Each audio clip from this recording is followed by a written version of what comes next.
bitch. Oh, excuse you? Baloney wash. I'm annoyed. I'm just here to give my opinion and carry in. Oh, it's Kris Avalon Unfiltered, bitch.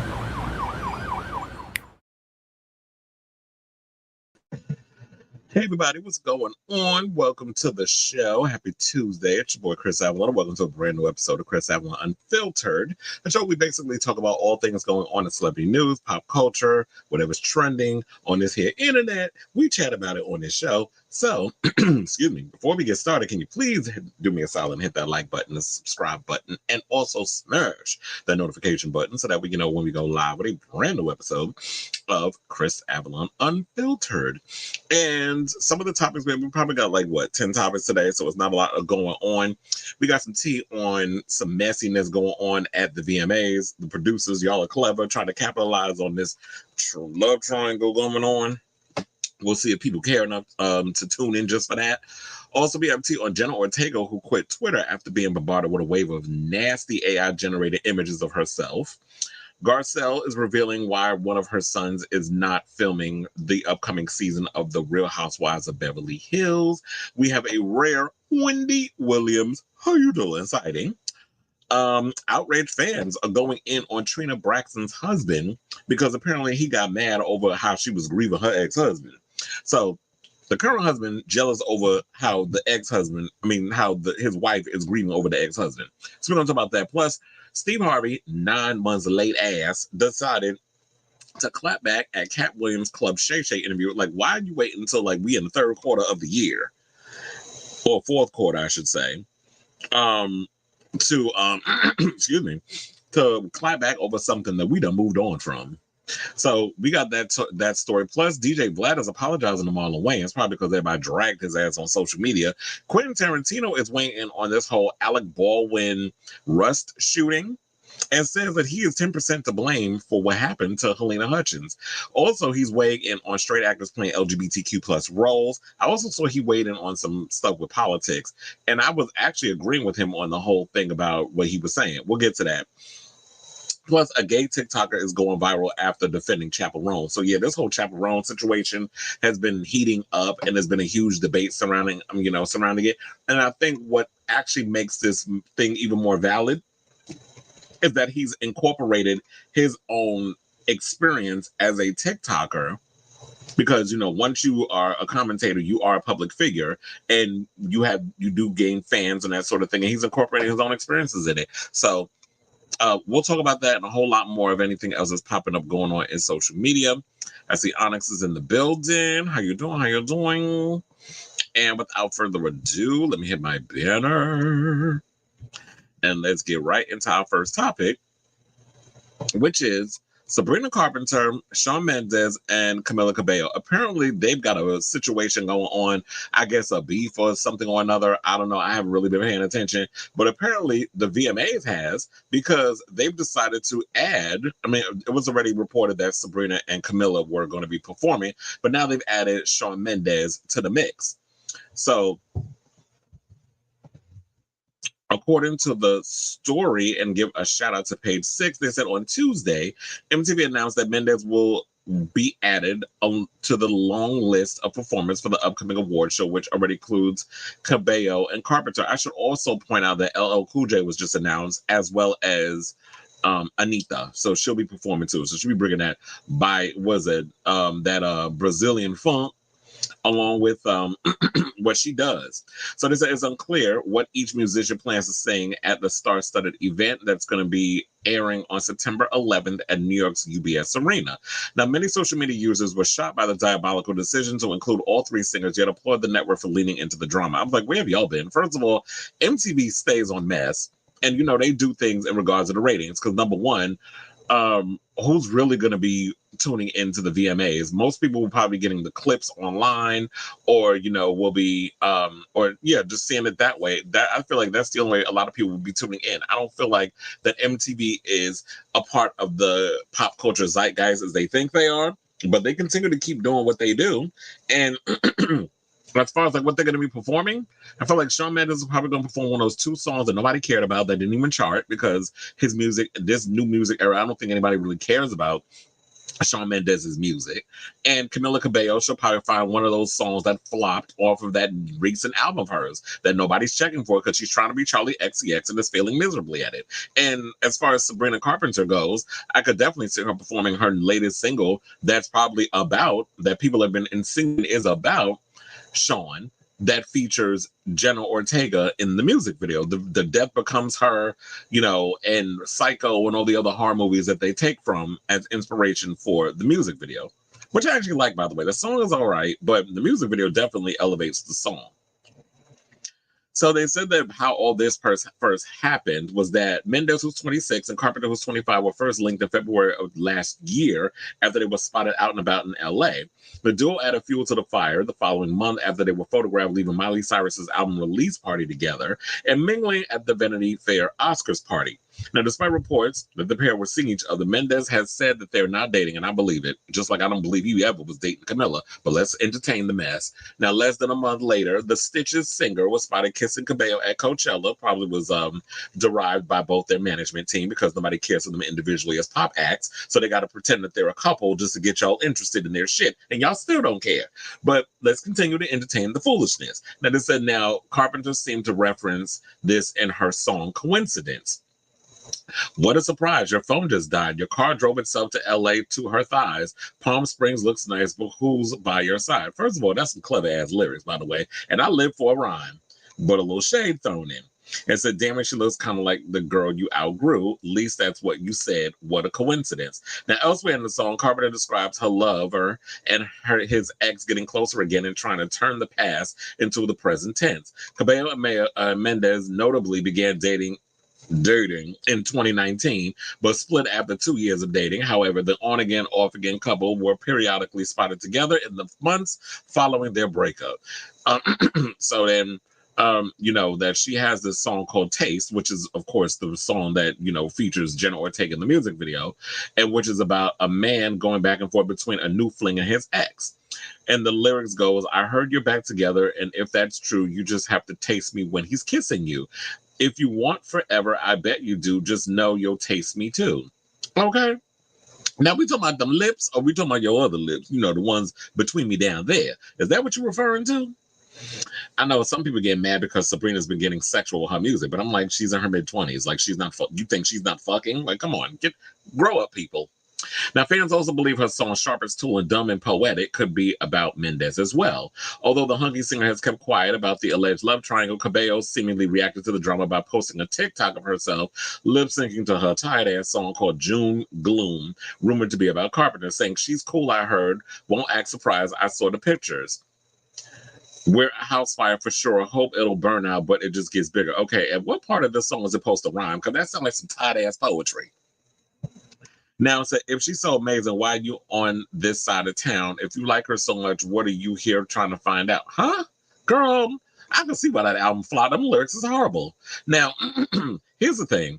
Sabrina is now with Barry Keoghan. She done moved on. And just like his career, Shawn is indecisive. He doesn't know what the hell wants to do with his music, let alone his relationships. So I do think it is clever, excuse me, on MTV's part to zhuzh this whole thing up to get attention and bring in ratings for the VMAs. Now, I keep driving this whole situation home. I don't know why MTV will not air the VMAs on YouTube or a streaming service or whatever, because people don't really have access to cable like that. A lot of people have gotten rid of their cable. A lot of people aren't checking for cable like that. So I don't know why MTV hasn't figured out to like really come into the 2020s and figure out how to air stuff in today's climate if you want to get the younger generation to tune in, because then they got to sit fair where the hell MTV is on their damn parents' TV. Because they ain't gonna pay no money just to subscribe to it or go on the website and try to check it out. Like, but y'all have to figure that shit out on your own. But as far as this whole thing goes, it's like, I'm glad that, you know, they were smart enough to lean into it and lean into the drama. Now, I don't think it's gonna be anything crazy like Eminem when he threatened to beat up Moby at the VMAs. Remember that back in the day? Or when Madonna was getting interviewed by Kurt Loder outside on top of the what is it, the Radio City thing. was it the overhead, the where they have the marquee, when she was being interviewed and Courtney Love threw her compact at her and then they brought her upstage and them two was reading each other for points. Like, I don't think it's going to be anything that crazy, because now in 2024, y'all don't be as shady as we used to be back in the day. Like, back in the day, we used to cuss people out and do all kinds of other stuff and didn't give a damn. And I guess maybe because we didn't have social media then, so you got to live for those viral moments, excuse me, via actually watching it unfold in real time while we were watching the pre-show and all that other stuff and the regular show. So we'll just have to see how this all pans out. But I have a strange feeling nothing's really going to happen. What they'll MTV will be doing per usual is sitting there focusing on what Taylor Swift doing the whole damn show. And that's that. So I say all this to say, what do y'all think of this whole thing? Do y'all think it's shady on their part, or this is like, okay, MTV, y'all not even that clever enough? Like, this is the best y'all can come up with. Like, there's really no kind of drama, no shadiness, no tea. Like, they're all going back and forth, writing corny ass songs about fighting over somebody who I don't even think like pussy to begin with, but we'll entertain it. Because we know that a lot of you PR people or whatever, y'all gotta drum stuff up to sell these mediocre ass albums that these so-called faves of y'all's is putting out. So let me know what y'all think in the comments down below. Okay, so now Alec says the VMAs aren't even juicy or interesting to watch. Exactly. And it says Sabrina and Olivia got beat too, and Olivia could be there. Yeah, I know Olivia's been busy touring the Guts album and well, her 2 albums. But with the Guts tour and all that other stuff, but who knows? I'm wondering, excuse me, will she be there? Because I know she performed last year, and I don't even know if Olivia's on the list of performers. I don't remember, nor do I care who's performing. Like, I'll check it out, like I said, because media, and I'll be paying attention to see what's going on and stuff. But yeah, I agree. It's like VMAs aren't even juicy or interesting enough that it's like the best y'all can come up with to try to draw up some kind of publicity to get people to tune into your show is a possible beef. Some subliminal beef between Sabrina Carpenter, Camila Cabello, and Shawn Mendes. Two of them happen to be 2/3 of them being the most boring people in pop right now. Sabrina Carpenter is the only one who has a relatively interesting thing going. But no, who cares about Camila? Like, I don't even care if all this drumming up y'all trying to do, it's still not going to get people interested in listening to that, Charlie XCX reject of a record. And Shawn Mendes, he just released 2 songs and they came and went like a fart in a damn wind. Nobody gives a fuck about him. Maybe if he came out with a dick in his mouth, y'all probably get the people might be interested in tuning in and seeing what he up to. But he ain't scandalous like that. My mental health, and I'm boring. It's like, please. And MTV this year, y'all about to be dry and boring anyway. Like, once I don't even watch award shows. It's like, yeah, I watch because of media, but for the most part, I already know what I'm about to do. I'm just gonna stick and watch some of the performances. I'm gonna be underwhelmed, and then I'm probably gonna fast forward through all the nominations, because I personally don't care who's gonna win stuff. Because it's like award shows don't have that same merit or that energy that I used to enjoy back in the day. I used to love the award show. Like, MTV was lit back in the day. Y'all don't have that. Y'all don't give that same kind of energy. It just doesn't have that much. I don't feel like it has the same impact as it did when I was growing up. Oh yeah, I saw Kenneth Petty's inauguration. Ooh, you shady. Kenneth Petty's inauguration. Yeah, shout out to Conscious TV, because I happened to see that was on his page. And so I was scrolling through YouTube because I was saying all this stuff because we talked a little bit about it yesterday about like how it leaked and stuff. But guess what? I already know.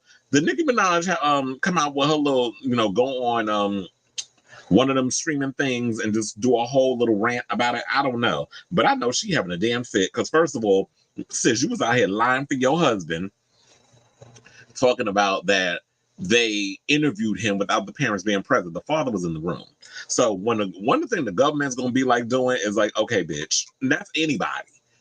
What you're not going to do is lie on us, because now we're going to leak some shit and put y'all on blast. Because remember, Diddy tried that stuff too. Oh, I never put hands on Cassie or no. And all of a sudden that video dropped of the footage.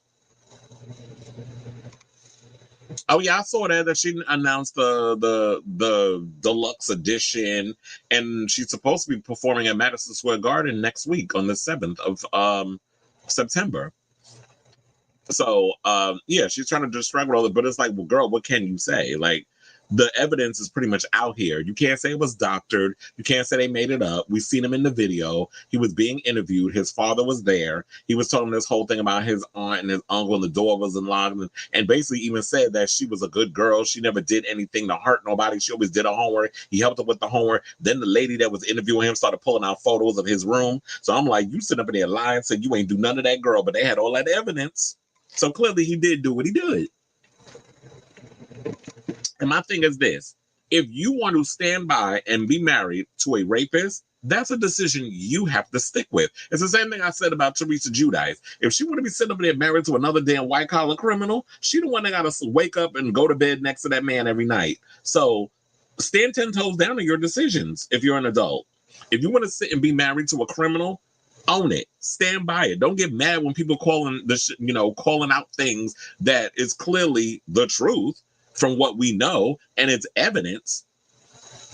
So I wonder how the bar is going to try to slither their way out. And the fact that she was using her fans to just go in and create all kinds of, doxing and all kinds of crazy stuff against people who were bringing this up. And sidebar, I heard today that Tasha K pregnant.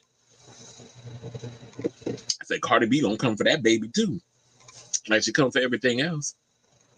I was like, that lady... Nothing. Never mind. I don't want to talk about Magilla Gorilla. But anyway, let's move on. And let's talk about Jenna Ortega. Speaking of, when we were talking about Sabrina Carpenter and stuff, let's talk about her co-star in her latest music video, Taste, who basically revealed that she quit using the Twitter after coming across AI-generated sexually explicit images of herself as a teenager. And whoever came up with that, y'all some nasty bastards. Because first of all, how y'all create an AI of a girl who's who's underage, and posting it on social media? And this is being allowed on Twitter. Because Elon Musk has created this no man's land, this cesspool of filth, where people could just go up on there and then he want to hide behind it and call it free speech. And where he wants to go and say, oh yeah, you could post things that are racist, homophobic, transphobic. You could post porn and stuff, which we all know this Twitter got porn all over the damn thing. But to sit up here and have AI generated stuff about a girl who's not even of age at the time, it's disgusting. So the virtual assault on the actress, who's 21, which started when she was a teen, has forced her to totally abandon social media. Now, during a recent episode of the Interview podcast, the Wednesday actress said, I hate AI. Did I like being 14 and making a Twitter account because I was supposed to and seeing dirty edited content of me as a child? No, it's terrifying, it's corrupt, and it's wrong. The young actress claims she opened her first DMs when she was just 12 and was exposed to an unsolicited photo of a man's genitals and told the host of the podcast that was just the beginning of what was to come. Jenna also says that she get flooded with inappropriate images every time she tweeted, so she woke up one morning and thought, oh, I don't need this anymore, so I dropped it. Feeling overwhelmed, she made the difficult choice to distance herself from the social media platform formerly known as Twitter, stating, I thought, oh, I don't need this anymore, so I dropped it. Why would they repeat the same thing twice in the article? But whatever. The Beetlejuice star situation is not an isolated one. The misuse of AI to create adult images has been a growing concern. Earlier this year, another prominent figure, Taylor Swift, faced a similar situation, having to combat a deluge of inappropriate AI-generated content depicting her. Fortunately, she managed to remove the illicit content from the platform. As Radar Online previously reported, White House Press Secretary Karine Jean-Pierre addressed an unsettling incident and growing concern about deepfakes. Pierre said during the press conference, we are alarmed by the reports of the circulation of the false images. And what needs to happen is it should be getting to a point where we're having to sit and wait for it to happen to a Taylor Swift for y'all to act swiftly. In this whole situation, yes, pun intended, for y'all to act swiftly on this whole situation. There should be a way that the government catches up with technology and the fact that y'all ban certain things. I understand freedom of speech, all that stuff, but when you out here posting things that are not real, like I've seen videos of people like Henry Cavill in sexually compromising situations with Ben Affleck and all those other things. Like, people have their little fantasy things that they put together and they create these deep fakes. And it's like, yeah, you're putting these things out here and it's not them. It's not right. Now, we could all cackle and kiki and share it and live for the moment. But yeah, it's inappropriate and it should not be something that you're putting out there, especially when it's someone who's underage, or when you're 14 years old and you're just minding your business and you just want to go on social media, you're being naive, and all of a sudden you as a grown-ass person is sending 14-year-olds your dick photos. Like, what the hell is wrong with y'all?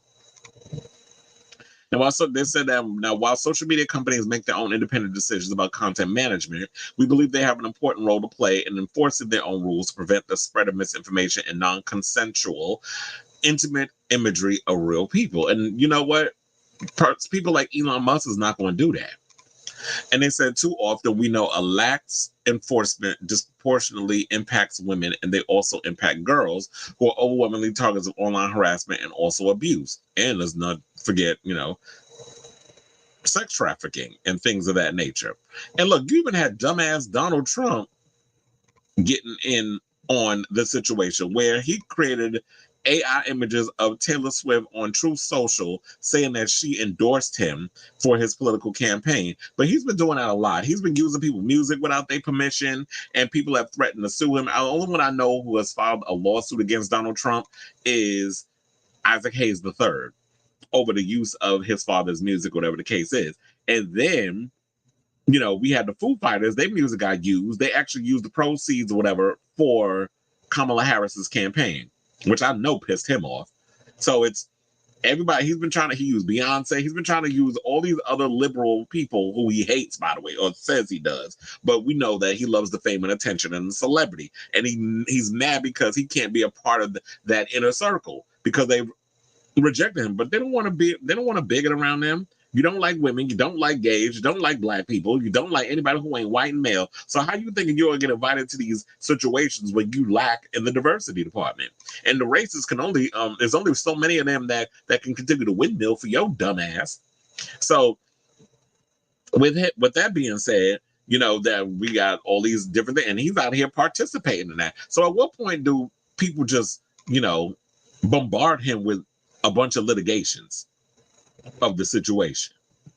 So I say all this to say, it's unfortunate that Jenna Ortega can't, be a part of social media and interact with fans and that sort of way, because we have these nasty, despicable trolls out here who take advantage of situations. So I say all this to say, what do y'all think of this? I like Jenna Ortega as an actress. I'm looking forward to seeing her in Beetlejuice. I'm also looking forward to Wednesday season 2. I wish that we could have had her and Melissa Barrera be a part of Scream 7, which I am hearing based on reports. I don't know if it's true or not, but I'm hearing rumors that not only is the opening kill going to pretty much impact Sydney in a major way, which I would think that would be the catalyst to kick this whole story in a high gear, especially if it's going to be centered around her. But I did hear that New York and the Carpenter sisters will be addressed, probably like a run-on situation, kind of like they said, well, Sydney's, finally getting her piece, whatever. They'll probably do something like that. But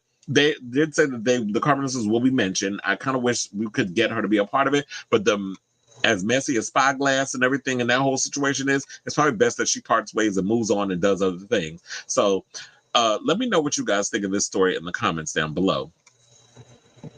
Okay, so now let's take a trip over from Wednesday to Beverly Hills. And let's talk about Garcelle, who was opening up about the upcoming season of season 14. Now, I know she did mention that. She said that this season gonna be good, especially, she said Dorit gonna be a spitfire. I said, child, well, I can't wait, because I think she on thin ice. She wasn't giving us none for the past couple of seasons, but they said, I guess she bringing it this season. So I've heard a little bit of stuff that's going on in regards to Beverly Hills. But one person who will not be a part of the season is her son, Jax, who has decided not to partake in the upcoming 14th season due to online bullying from fans, as in grown-ass people who should know better not to be out here bullying a damn kid, which I think is, y'all are pathetic. So they said, in fact, after her son, Jack, 16, faced online bullying from social media trolls during the Bravo seasons 12 the Bravo series' 12th season 2 years ago, the actress is keeping her teen out of the spotlight for now. Saying right before this season, Jax told me, "Mom, I can't do it anymore. It was too negative for me." Garcelle was also mom to 16-year-old Jade and 33-year-old son Oliver from another marriage, revealed an E! News exclusive sneak peek of the August 27th episode of GMA ABC Audio's Pop Culture Moms podcast. And she said, "And I respect that. So he's not on this season at all. Actually, I haven't said it to many people, so you're the first really hearing it." The social media hate wasn't the only source of stress. Jax, then 14, also became a storyline during the same season after longtime castmate Erica Jane drunkenly cursed him out while filming a cast party. And that was it. That was one of the reasons. One of them was Erica Jane basically said, "Get the fuck out of here" to him while he came over and was bringing flowers, and she was being disrespectful, which she has apologized since then. Although there was some trepidations at the beginning, because it's like, well, wait a minute. So none of y'all are like understand the fact that you shouldn't be disrespecting a 14-year-old, but you got Kyle Rich's bobblehead stupid ass, labia licking behind, cackling with her bastard husband, who been cheating on her throughout her whole damn marriage, allegedly.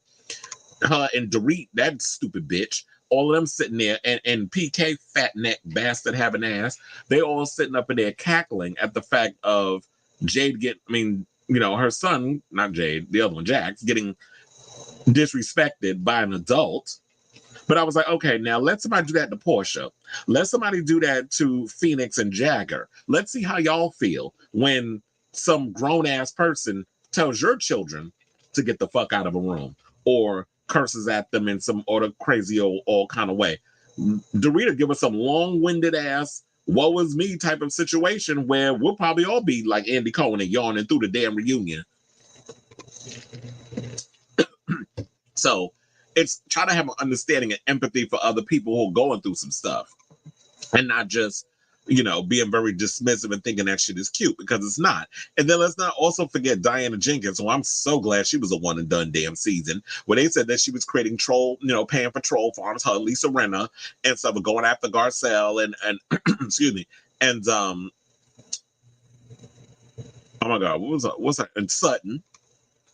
And then they're going to get after her child and all that other stuff. So there was people behind the scenes, I guess, and people part of the show that were being messy, and I could totally understand it. And it's like, excuse me, if I'm somebody watching a show, I'm not getting on social media and just hate tweeting or being disrespectful to somebody's child. I'm engaged, I'm locked in, I'm watching the show, and I'll say my opinions for this show, because apparently, I guess, because I'm media and I have a show, I can express my feelings and stuff here. But grown ass people who are watching the show, y'all should know better, to the point of how y'all out here disrespecting a kid. And you know what? That's why I'm so glad.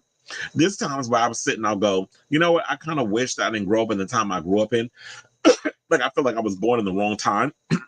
But then I look back and I'm like, you know what? I was born in the right time, because I can bring experiences from pre-internet to now post-internet and understand that. I can't imagine what it would be like as a kid growing up in the internet era that has to figure out and navigate through life. You making mistakes, all these other things happening, and you don't even get to do that without a camera being in your face and people scrutinizing your every move. So I definitely feel for this new generation of internet babies who grew up in this whole time of, smartphones and cameras and all this other stuff. I had the luxury of growing up and making mistakes and getting into fights in school and not it having been recorded. It's like we go and the kids talk about it. We moved on to the next thing. Now it's like you get bullied in school, and kids are being bullied even out of school because social media allows that thing to continue on a 24-hour basis.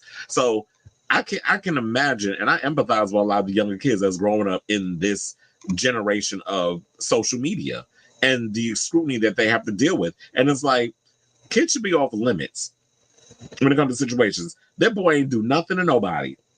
And you have grown people on social media bullying a kid.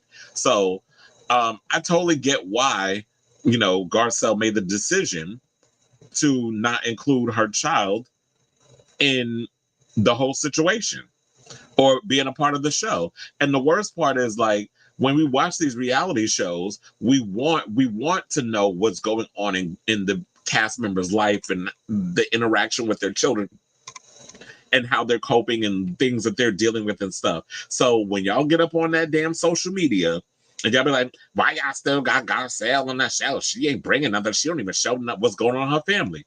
Well, maybe y'all should look at yourselves in the freaking mirror and blame yourself as to why Garcelle's not including her children. Now, I don't know if Jade is going to be in the show, but she did just say Jax. And Jax always seemed like the main one that's always on the camera anyway, that has, that seems to be more engaged in being a part of the show than Jade is. We do see Jade every now and again. He be running around with his little girlfriend. But Jax is always the one that seems to be the more sensitive one, the one that's very much vocal and very upfront about his feelings and things of that nature. So it's unfortunate that Garcelle can't share that side of her personal life because of you people don't understand how to just watch a goddamn show and enjoy it for what it is without having to go on social media because you don't know these people and you feel like this is a little shield that y'all can hide behind that's going to protect y'all from the vitriol that y'all put out here in these streets. So I say all this to say, what do y'all think of this story? I always say that, as I said before, it's unfortunate that, we can't see this part of Garcelle's life.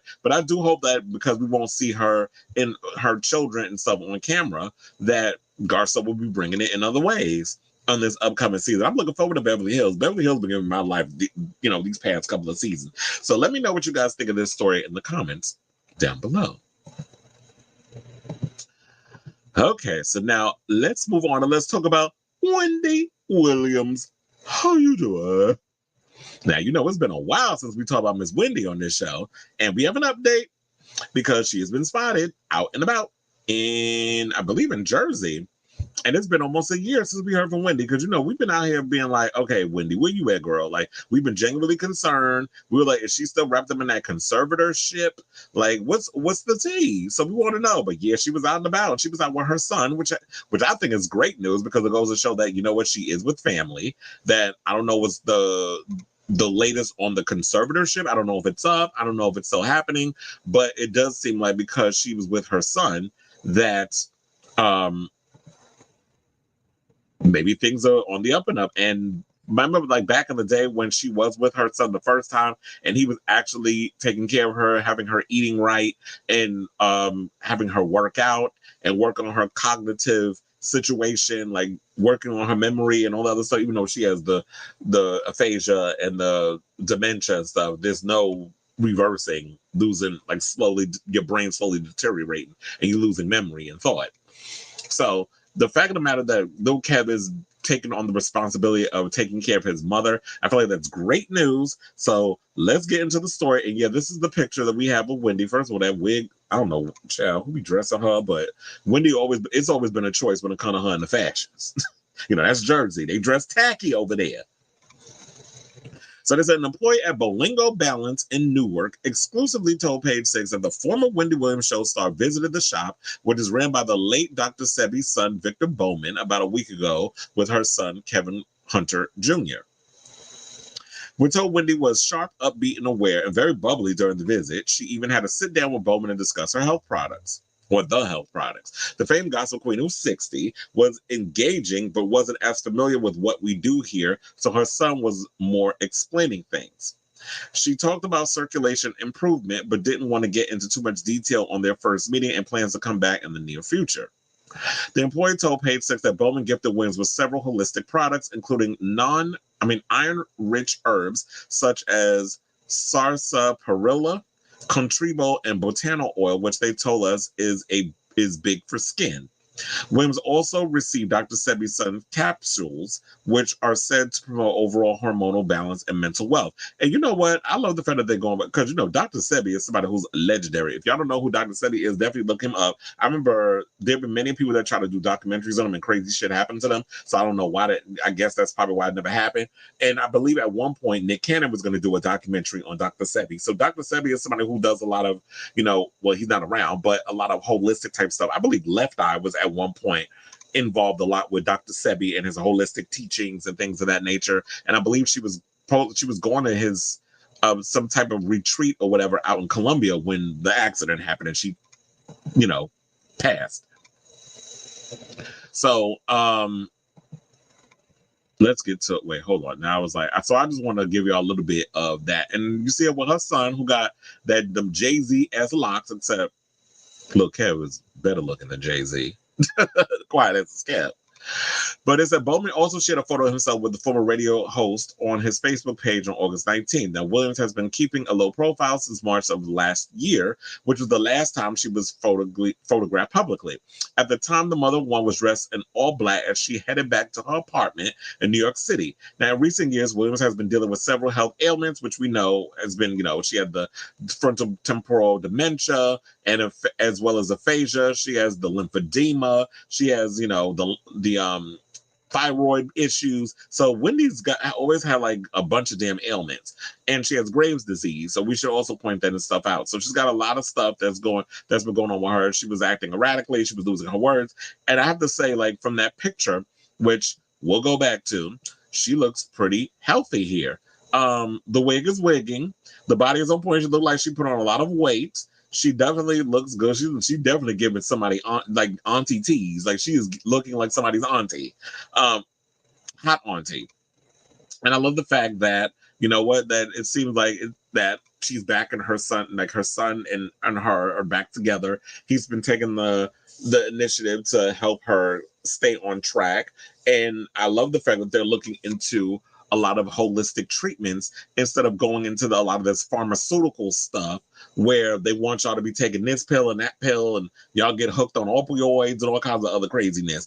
And we don't need y'all putting them type of crazy drugs on somebody, when if there is holistic ways to keep her body and her mind and her spirit healthy, then I would definitely go with that. But I do know, like they said in 2022, she was placed in a court-ordered guardianship after her bank Wells Fargo sent a letter to New York Supreme Court Judge Arlene Bluth requesting a hearing about her well-being. And the attorney for the financial institution wrote they have a strong reason to believe she is a victim of undue influence of financial exploitation.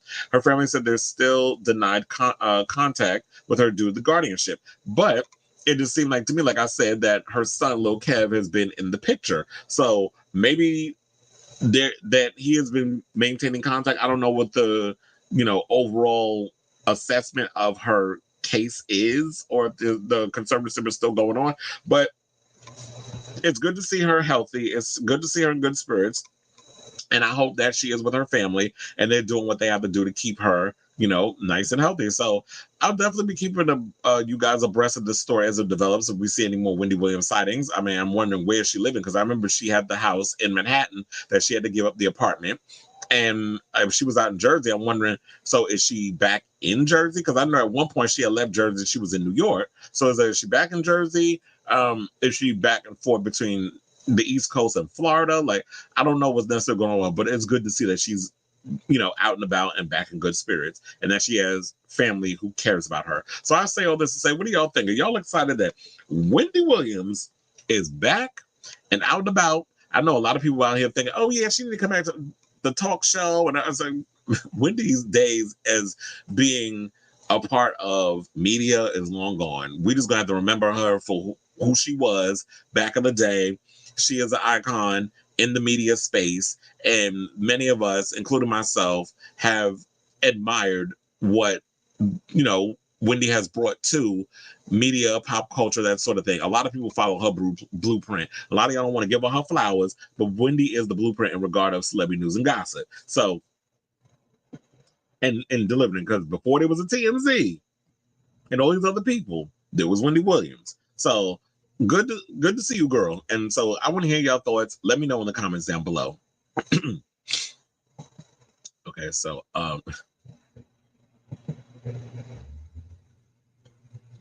it's good to see her out, but I said the wig was wigging. He said, I just found out you're live. But yeah, I did upload it literally at the last second, so that was my fault. But yeah, look, that's why I tell you about the notification. Sometimes they be a little late on I guess on the YouTube or whatever. But yeah, I put it on my Twitter, I put it on my Facebook. But yeah, I did it literally at the last second because I was trying to rush and put everything together. Listen, can you imagine Wendy talking about the Kendrick versus Drake spat and Nick Michelle?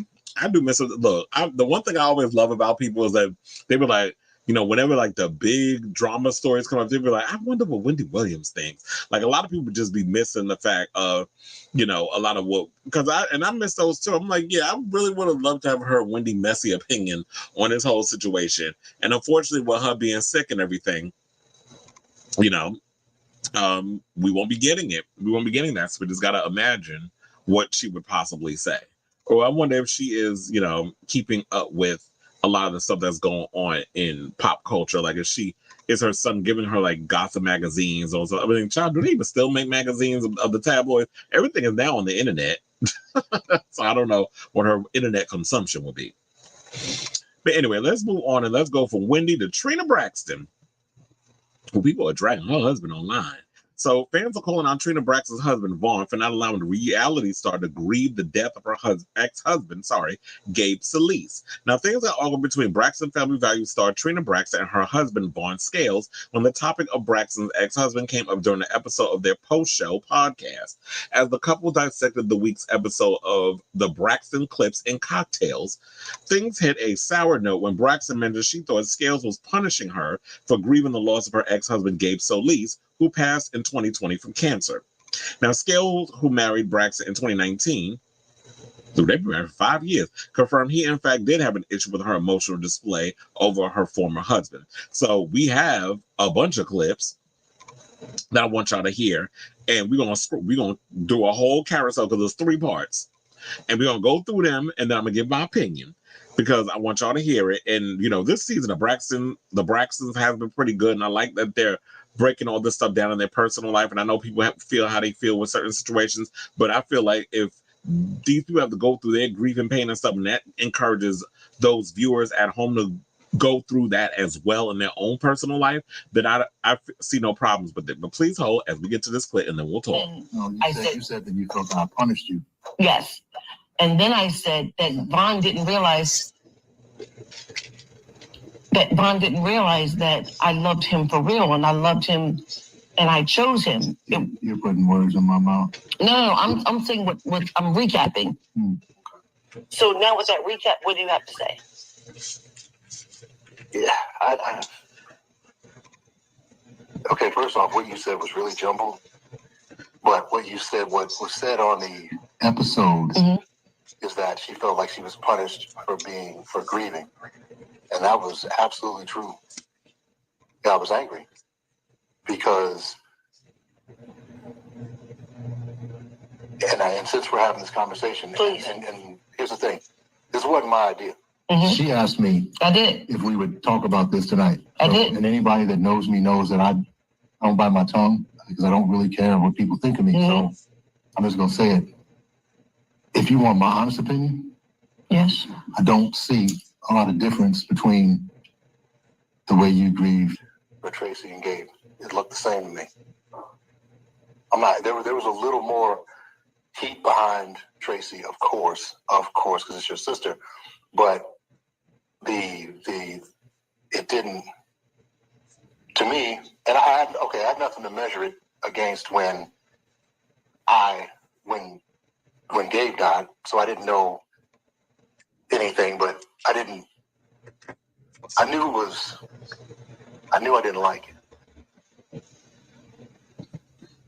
Because to me, the grief seemed too strong for someone you'd had all those problems with. That's my opinion, because that's the way I look at the world. Now we had a number of conversations about it. We had a number of arguments about it. But it wasn't until Tracy passed and I had time to reflect, probably sitting, on a mountain somewhere by myself. And I'm like, you know what? Those two grieving. And that made me angry. So to me, the grief looked like you still had real strong feelings for the dude. And which made me think, well, what am I doing here? And this is in the moment. We're talking in 2018. We were a year in when this happened. We were a little over a year in when it happened, but it just, I didn't like any parts of it. Now, you can't tell anybody how to grieve. Nope, I wasn't. I was just looking at, I wasn't trying to tell her you need to grieve this way. I was just saying from my perspective, it just looked to be a bit much. And I felt that way then, and I feel that way now. But you have to do things the way you see. But I still felt like when you knew that when bio dad was absent and he didn't have any children of his own, and he was the one who raised and cared for. Are you saying this for them? I'm saying this for you. But you can't say it for me, because here's the thing. I had no problem with that guy. There was no jealousy. There was nothing, because the moment you told me that he was sick, what did I do? The moment you found out that he was sick, you were like, I have these remedies. I need you to, yes, these doctors I can help him with. Yes, absolutely. Got you on the phone with him and got him on the phone with him. Absolutely. So absolutely tell the whole story. But I am. But you didn't give me. But you weren't. But you took the time out to say what you needed to say. So it was enough. Because your first thing should have been. Pause. First of all, this ninja got motherfucking nerve. How you gonna sit up in here and tell your whole shit? See, I gotta get this out before we get to the rest. This man is sending me in this whole situation. Now, I'm with you because of the whole situation when you was talking about, you were feeling the kind of way because you felt that how can you sit up here and grieve over this man who put you through so much? But I'm like, yeah, they have history. So regardless of how a man did me dirty, if he would have died and I was in a relationship and he has history with not only myself, but also stepped up to the plate to raise children that aren't even biologically his, because they know good ass daddy, biological daddy of her 2 children, wasn't there to do what needed to be done. How you expecting me to just not grieve for someone because of how he treated me in the situation? This is why there's certain things when it comes about certain people, you women need to keep that shit to yourselves and don't be confiding and whispering in these current men ear about the no goodness of your exes, because then they try to hold that shit against you. But also what I don't like about Vaughn, because I was with him in his feelings and everything, and him being valid about how he was feeling about certain things, especially when it comes to, how you grieve on Harvey, this man, whatever. It's like you can't tell somebody how to grieve. If my sister and my ex both died of cancer, it's just like, yeah, I'm gonna feel sad, I'm gonna feel depressed, I'm gonna feel all these different things. And if you've been watching the episode, you know that Trina been like, I can't even go to sleep at night. Like, I literally have to go to sleep when the sun comes up. And when I do go to sleep, she's self-medicating, she's drinking a lot of alcohol, she does admit to all of that, and she's got post-traumatic stress disorder, because it's like, you lost Gabe, you didn't really get to grieve properly, you're trying to grieve your damn sister, then you have this husband who clearly is spewing all kinds of damn insecurity, who is trying to tell you how to grieve for this man. And not only that, he going to sit up in here and try to tell you how to say stuff. Like, first of all, you shut the fuck up for like 2 seconds and let me get a sentence out, because you busy worrying about how you gonna come across to the people watching back the video. So you can't control all of that. Now, how you come out and you say stuff, this is why people are dragging your ass, your wide back ass, all over social media, because you trying to control Trina and tell her how to react to a situation, but you're not shutting up enough to let her say what she gotta say so she can articulate what she needs to say. You ain't getting it out fast enough. Well, if you shut the fuck up, she probably could get it out, instead of worrying about, okay, now I gotta say certain things a certain way as to not piss you off, and you still gonna be mad. But anyway, I had to get that out so we can get back to the clip, because he's irritating my spirit. The moment that Vaughn found out, he went into help mode, because I helped everybody. So there was no jealousy or anything. I never had any. I didn't say that. He was jealous. No, I didn't say that. He was jealous. I'm saying no, it. You did. That did come up in an argument one time. There was no jealousy. There was nothing. I had no ill feelings towards the dude. That came in my witnessing or watching the grieving process. That's when it became a problem. So.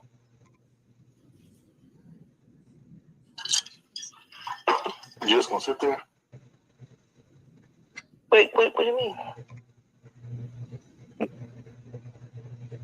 Oh, this one, here come the rap that's really gonna piss y'all off.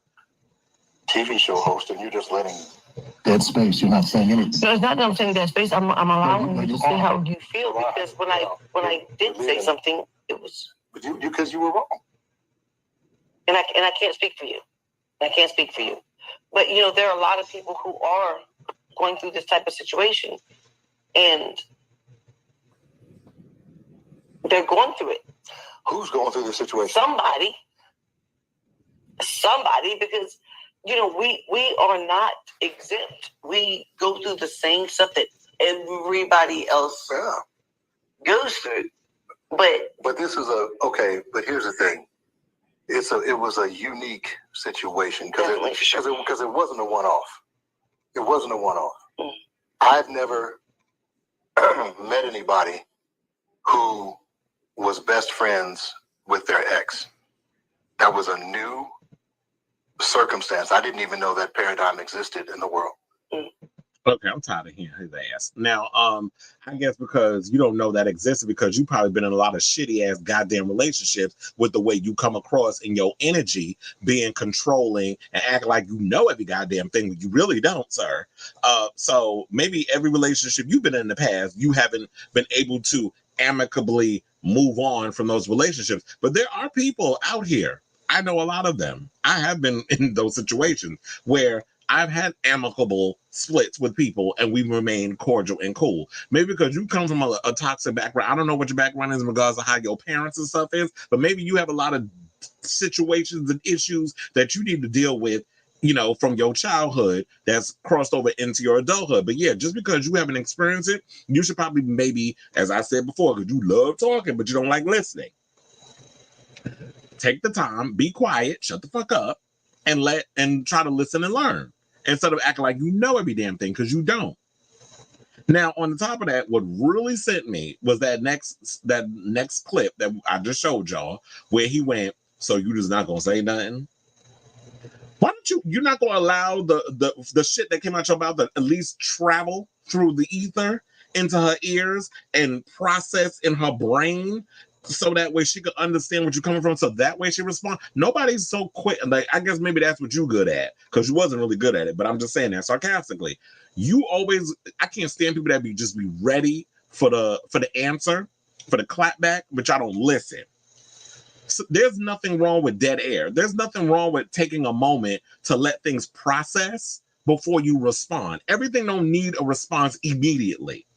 That's not how people work. And people aren't always going to march to your drum, to the beat of your drum. You have to allow people to grieve. You got to allow people to have to feel the way that they feel in situations, and stop trying to control every damn body, because you are you and Trina is Trina. And if y'all can't sit and figure out how to work y'all situation out, then maybe y'all need to part ways. Because if you're not willing to listen and learn as a man and act like you know every damn thing, then maybe you and Trina don't need to be together. Because, yeah, Gabe wasn't the best person in the world. He was a little annoying at times, for what we saw on Braxton Family Values. But at the end of the day, she has history with that man. He was there for a long period of time, married to her, raising her 2 children that aren't even his. And then when he dies of cancer, yeah, it's like a lot of that history that we have, I can't just put that to the side because I got to take your feelings into consideration. I'm not going to sit and rub it in your damn face. But at the same time, a real person would allow their significant other to grieve in their own way. But if a strong person will be able to be like, you know what, when you dealt with what you need to deal with, like, I'm here to be a shoulder to cry on, and I'm going to help you out when need be. But I'm not going to sit up in here and make you feel away. Because real person would give the person the space. And then when you are actually ready to receive that shoulder, that it'll always be here. Because I'm not insecure. The one thing about me is I ain't insecure over nobody. Like, if you want to go your separate ways, if you want to go and do something else, go ahead. Like, people are not property. And I think that's what people need to learn. You don't own the people you're in relationships with. And I think that's what a lot of people think marriage is, or being in a relationship. Y'all be acting like these people are just like y'all cattle, or that you just won them in some type of slave sale. That's not what that's not what these, relationships are. People are their individual selves, and you have to learn how to coexist with each other within reason. So I say all this to say, and this coffee is good. I'm sitting there sipping on this damn coffee as I've been doing the show. But anyway, so let's say, what do y'all think of this story? Do y'all think that Vaughn was doing a little too much in regards of airing out his grievances? Like, I trust to believe, it was good to hear his feelings and his overall thoughts and getting those out. And I'm here for how he felt. It's valid, all that stuff. But you also, if your feelings is valid, you need to respect Trina's feelings in the situation and understand where she's coming from in certain situations. And yeah, just because you never experienced or seen something doesn't mean that you have a right to dismiss other people's feelings. Stop trying to control what other people say. And he do come over a little control. And I can see why a lot of people was in the comments dragging him. I'm like, damn, hold on. Because I was like, one of the things I forgot to do the whole damn time was while we was talking about it, what did the people say? And that was the part that I was supposed to, but I think I got so furious over some of the shit he was doing. What did the people say? Hold on. So one user said on the Twitter, said, this was unsettling. How are you jealous of a man that's no longer alive? And who are you to compare incidences where a woman grieves? Trina lost not only her sister to an illness, but Gabe, who, despite his infidelity and issues, actually had history with her. To pick up grievances and compare them seems sociopathic and a red flag. Another follower isn't too sure of the sincerity of the relationship, saying, I'm convinced Vaughn doesn't like Trina. The way he talks and looks at her when they cooking, I stopped watching. He seems abusive on camera. Several people shared the same sentiments, tweeting, Vaughn ain't never just sat right with me. Am I the only one who have this thought? As well as, I don't like him, never did. It's something about his spirit. And you want to know something? Maybe that's what it is too. It's like, yeah, I never particularly cared for him either. But there are some people that are team scales and basically said that it was like, they understood his view, his point of view, and his feelings were valid. And I totally agree with that. But I think the problem with him was his delivery. The way he was delivering the message was a turnoff. I don't know how any broad can get moist for that. But one user said, his feelings are valid. I remember watching BFV when this happened, and I could tell he was uncomfortable. However, he should have been open about that. To me, it seems he's letting it fester in him and has resentment. Another person suggested that Braxton could handle her husband's brash delivery. All I see is a man expressing how his ego got the best of him, but he could not define that properly, or he avoided defining himself. Trina can handle this hard conversation. She can handle this type of man her husband is. He makes valid points, and so does she. Exactly. There's nothing. Nobody said they wasn't making valid points. The fact of the matter was the way he was coming across, the way he was talking, his delivery, it was just stink. So now when it comes to determining the differences between red flags and green flags, Seraph Lee 0411 was the voice of the majority when he tweeted, if this is love, I'd rather stay single. Okay. And on that note, we're going to close this topic out. So whatever y'all thoughts are on this story, let me know in the comments down below. All right. So now let's move on, Chad, to another controversy with, you know, some celebrities. And let's talk about Steve Harvey, who decided to wait 9 months after the Club Shay Shay interview that Katt Williams did to all of a sudden clap the fuck back at what Katt said. But I guess a hit dog, you know, a slowly dying hit dog will holler, because I don't know how you wait damn near a fourth quarter in the year to give a response to something that we done moved on from 8 months ago, and that would be February. Like, we done moved on from that Katt Williams interview. We done like Shannon Sharp done had like 7 other damn stories, interviews post Katt Williams, and this is what you decide to pipe up on? So in case y'all need a refresher, here's what Katt Williams said about Steve Harvey. We have the clip, Old Baby, and we're gonna play it. Please hold. The same Steve that went to go watch Mark Curry do his whole sitcom and then stole everything Mark Curry had. Now Steve got a sitcom where he the principal and he wear a suit and then he gets this high top fade, making all black men think he got the best lineup in the business, and it's a man unit. Then you ask him, why you not a movie star? I didn't want to be a movie star. This the same Negro that hated on Bernie with this same thing. I didn't want to be a movie star. No, you couldn't be a movie star. There are 30,000 new scripts in Hollywood every year. Not one of them asks for a country bumpkin black dude that can't talk good, old baby, and look like Mr. Potato Head. There ain't none. You would have to have range. I played a lot of characters, 60 movie roles. I'm not playing Katt Williams in there. I don't know, Katt. We might not let you drink anymore the way we ain't even got. I'm not fueled by alcohol. I've had a sip. Less. Same. When he said less than you. So we're gonna leave it right there. Y'all already got the whole situation. So he was basically saying that Steve Harvey came up because he was stealing people ideas and people acts and all other stuff. And it don't matter how many acts he steals, the ninja still ain't fucking funny. I mean, I'll have a cackle every now and again when I watch Family Feud. But other than that, Steve Harvey ain't never made my head laugh. The only thing I liked about the Steve Harvey show was Bullethead and Merlin Santana. May he rest in peace. Those are the only two I cared about watching that damn show, because I used to have a crush on Merlin Santana. I forgot what his name was on the Steve Harvey show. And Bullethead, I was like, oh, that's a cute little white boy. But anyway, now to get back to this, so that's what he said. Now, in a crowd-recorded clip from Atlanta's Invest Fest, child, them names. Anyway, on August 24th, Harvey, who is 67, is seen telling the crowd not to entertain the haters, noting that they often aren't doing better than the person they're critiquing. Well, I don't know how you say that about Katt Williams, because Katt Williams is doing just fine, trust to believe. And just because he's not shucking and jiving and tap dancing for them crackers over on network TV like he is, doesn't necessarily mean that Katt Williams ain't doing good for himself. There's levels to how people get their fame and success, and everybody ain't gotta shuck a job and tap dance and put, put that old coon oil, spray it all over themselves in order to get famous. So here's the clip. Shout out to the Neighborhood Talk, where Steve Harvey and them soup coolers sitting in his big ass chair trying to act like he a big ass man trying to go for little old Katt Williams. Please hold. Any ass hater who is, and you'll never have a hater that's doing better than you. Always know that. Don't get off the wall to dress some pity any ass boy who ain't got shit going for himself. Now you done stopped your climb up on the wall so you can come down here and talk to his little punk ass. Don't do that, man. I stay away from it. Now, do I want to? Yes. Because I'm a human being and I'm hood.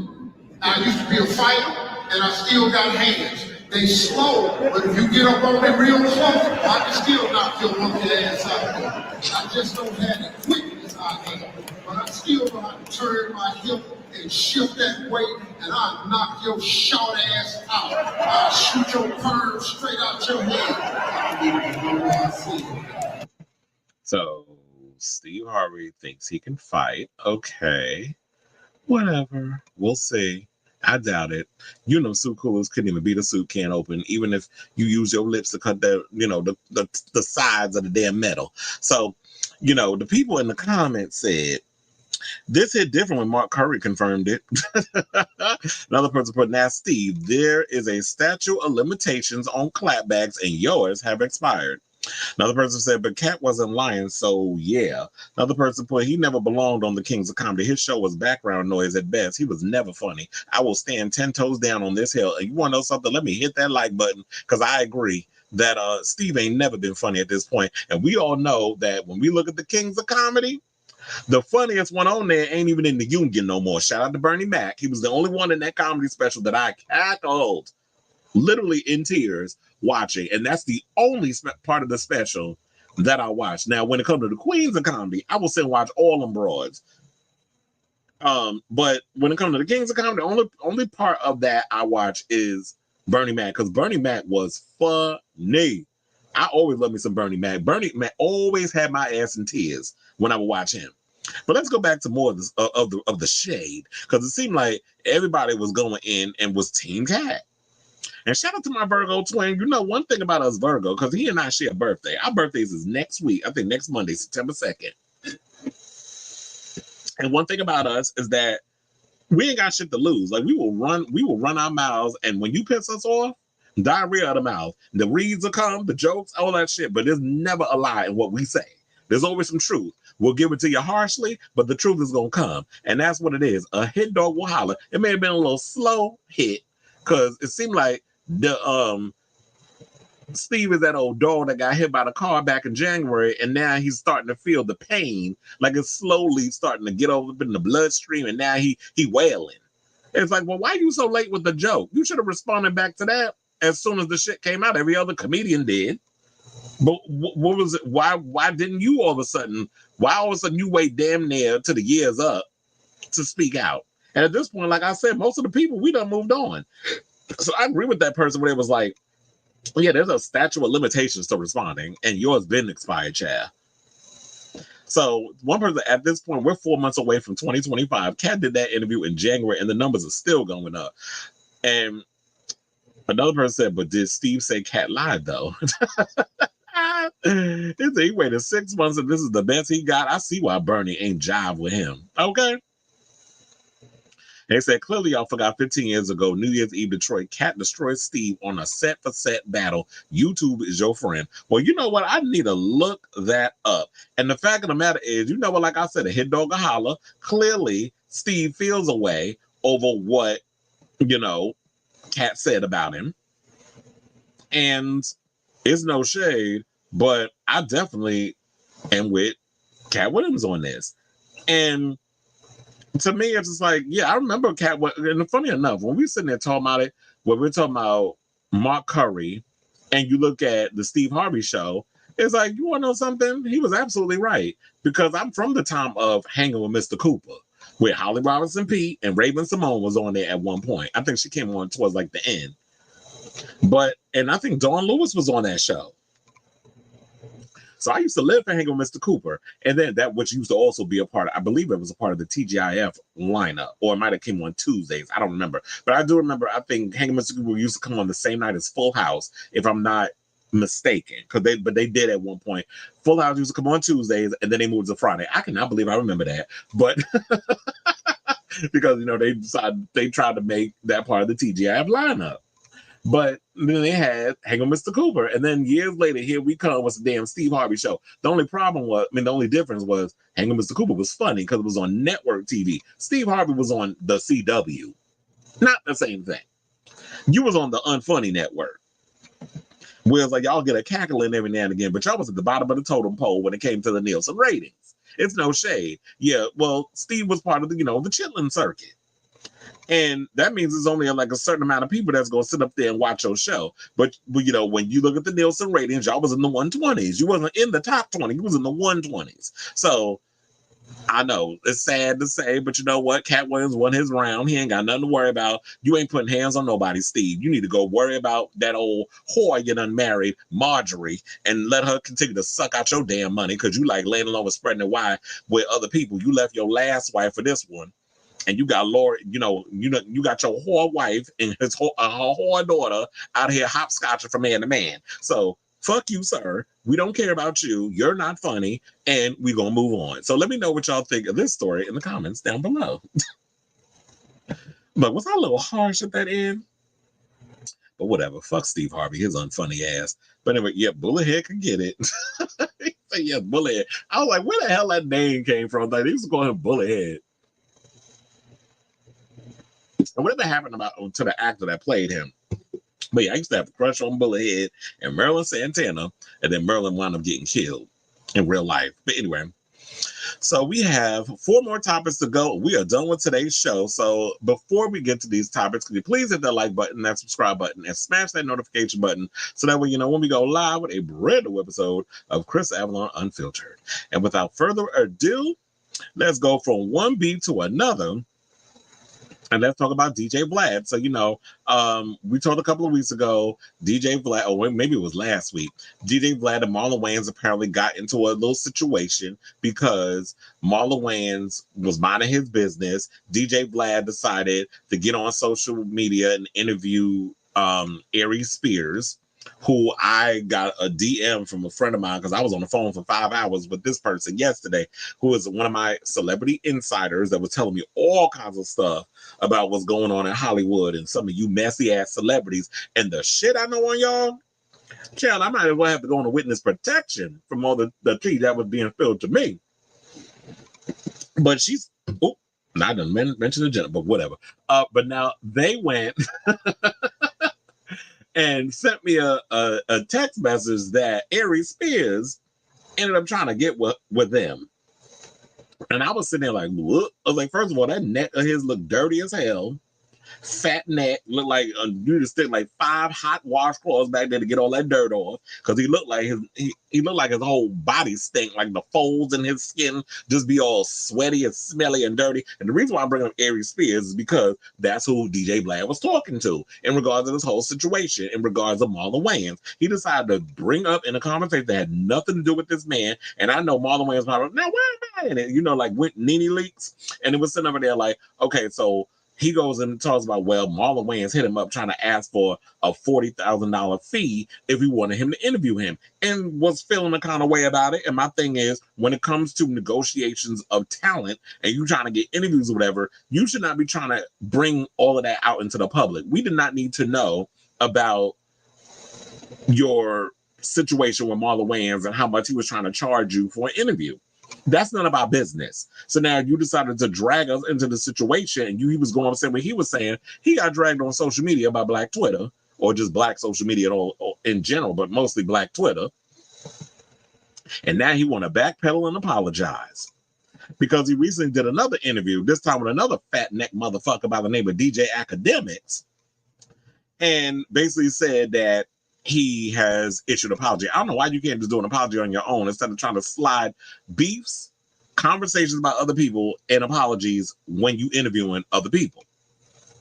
So he said he had a change of heart and apologized to Wayans, admitting that he acted unprofessionally. You don't say. So in the latest episode snippet of his Vlad TV conversation with Academics, Vlad discussed the situation with Wayans.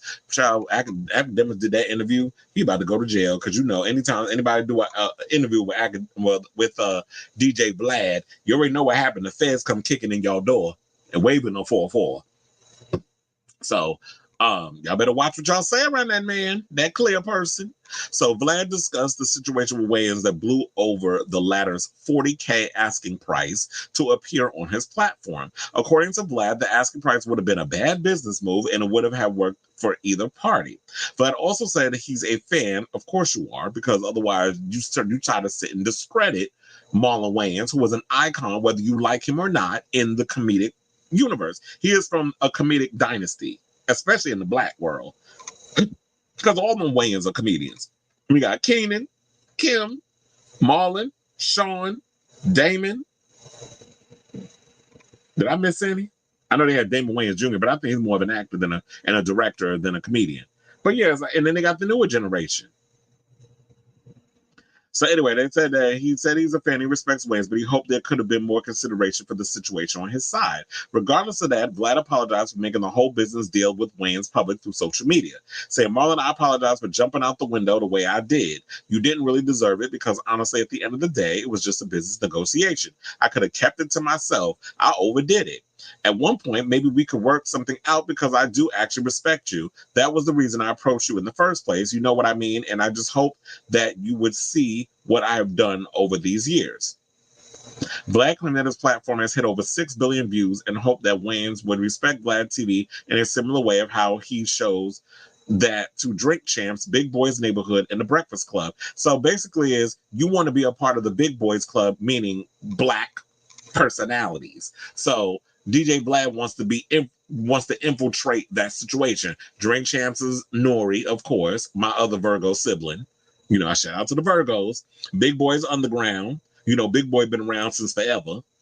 And then he said the Breakfast Club, but child, the Breakfast Club is on his way out because they got 3 idiots over there working on that tight ass show. But I guess when it was like, you know, he wants to be respected. And it's like, sorry, but I can't respect your show. And it has nothing to do with the fact that you're white. I know some people will try to bring that up. It's like, yeah, you're a white boy. Y'all stay trying to allow these white people to come up in and be culture vultures and infiltrate our compound. And if that's how y'all feel, that's how y'all feel. I just don't like the way Vlad moves in regards of his whole interviewing situation, the way every time you do interviews with people, or you always got the gays in your damn mouth. Like you want a dick in your butt so bad, sir? Like why you always you want to know about the trans, you always want about the gays, you want to go, and when you made the comment about Marlon, the first thing you went to was trying to emasculate him as a man. Why? Because he's showing unconditional love for his trans son, because he's an ally to the LGBTQ plus community. Do you have a problem with that? And a lot of the things that you've said on your channel has borderline homophobic, transphobic, and a little racist. But there are some hood boogers that windmill for him, like the bussy mad asses, the academics. You had Lipo Lee ass on there in the last show that I saw that he was on. I just seen him because I was scrolling through YouTube. I didn't click on it and I didn't watch it because I'm not a Vlad fan. But I saw Lipo Lee was up on there. You were trying to get him from what I saw in the clip, because he puts his stuff in clips. And we're trying to get Lipo Lee to spill tea on Diddy and out him. Why are you so obsessed with the gays or people who are in the closet? You got something to tell us, sir? And crowd minds want to know. So it's cute or whatever that you issued your apology through your show and through an interview with somebody else. But it would have been more genuine, in my opinion, if you actually would have just did a little IG story, or you create a carousel, do whatever. You're going to put it on the social media platforms, your form of apology. You do it through your show, through a third party with another person sitting there, and y'all having like a regular schmegular conversation. It don't feel genuine to me. It feels like you only apologizing because you got dragged on social media by black people, by black Twitter, and they came for your ass, and you didn't like it. So that's what I feel like. That's the only reason why with your apology. Now, the question remains is, does Marlon accept it? Well, I guess only time will tell. And if he does accept it or whatnot, then do I see him wanting to come onto your show and let bygones be bygones?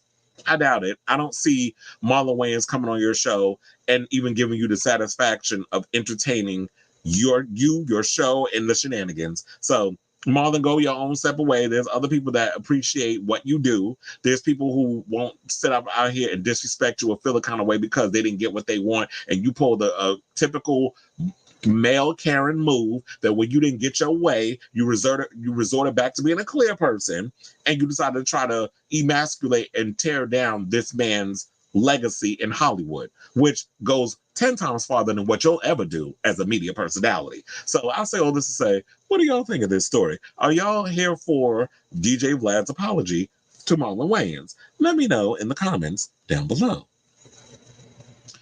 All right, so then let's move on to Quentin Tarantino, who is speaking out about a couple of things. I did say that he was talking about he's, I guess, endorsing Kamala Harris, and he was saying that the thing between the politicians is not even about policy or whatever the case is. It's always about just who's going to win, who's winning, who's this, who's that. And Kamala Harris against Donald Trump, she is Jackie Jordan Kersey, and she is sprinting to the finish line. So regardless of what y'all think about policies, and a lot of people I feel like don't really understand politics and once you get under, untangle the web and all the other stuff on how politics and stuff really works. Because y'all think, you don't say that you support, that you denounce us, you guys are the ceasefire, and I'm not voting. It's like, okay. So he was giving, his opinion on the politics and stuff. He said a lot of things, which I thought was relatively interesting. So he did an interview on Bill Maher's podcast. Now, I don't particularly care for Bill Maher. Back in the day, I used to like Bill Maher, but Bill Maher has become so unhinged and radicalized and want to sit up in here and talk about woke this or woke that. Meanwhile, you like sticking your dick in black pussy, but you want to sit up in here and use the N-word, which your ass got cussed out for. It's like, sir, I don't care how many black pussies you stick your dick in. You don't get to use that word. Now, and even though he has come across a bit radicalized and out of his motherfucking mind on Real Time with Bill Maher. I don't even watch the show no more. I used to like his show, but then it seemed like he became a little unhinged. I don't know if it was, post-COVID. Maybe he got COVID and it fucked with his brain or something or another. But I used to like Bill Maher, but I can't tolerate him no more. But whenever Quentin Tarantino does an interview, I have to say, one of the things I love about Quentin Tarantino is that you can have an interview with him and he articulates and puts things in such a way, like he can go off and just on these tangents, but he can always find a way to come right back around to the core of the story and make you really sit and think. So I really love listening to Quentin Tarantino talk, because he taught like he right. Like he goes on for these like 5-minute monologues on stuff, and it's always relatively engaging when you hear him talk. So we had a lot of opinions on stuff. And one of the opinions is he gave his opinion on this whole Rust drama with Alec Baldwin, and pretty much said that Alec is partly to blame for what happened to Helena Hutchins. And there's no shade, Chair, but I kind of agree with him. So, in an interview with Bill Maher for the most recent episode of the latter's Club Random podcast, the 61-year-old director, who was no stranger to firearms on his film sets, was asked about the incident and subsequent trial dismissal.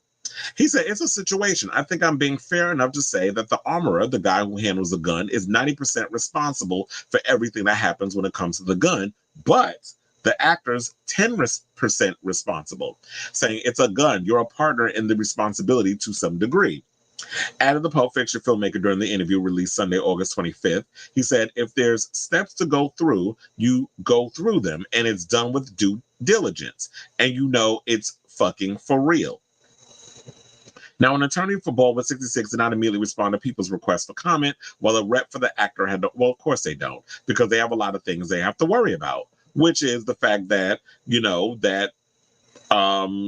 Alec Baldwin could be potentially, facing refiling of criminal charges in the shooting of Russ cinematographer Helena Hutchins. And they said Alec on Wednesday failed in an attempt to have a civil case over the tragedy dismissed. A crew member on the Western, Serge Svetnoy, sued Baldwin and the movie's production company over the horrific accidental death of cinematographer Helena Hutchins. The 42-year-old mom was killed during a scene rehearsal when a prop gun Baldwin was holding unexpectedly fired a live round into her chest, with the bullet also striking and wounding the movie's director Joel Souza in the shoulder.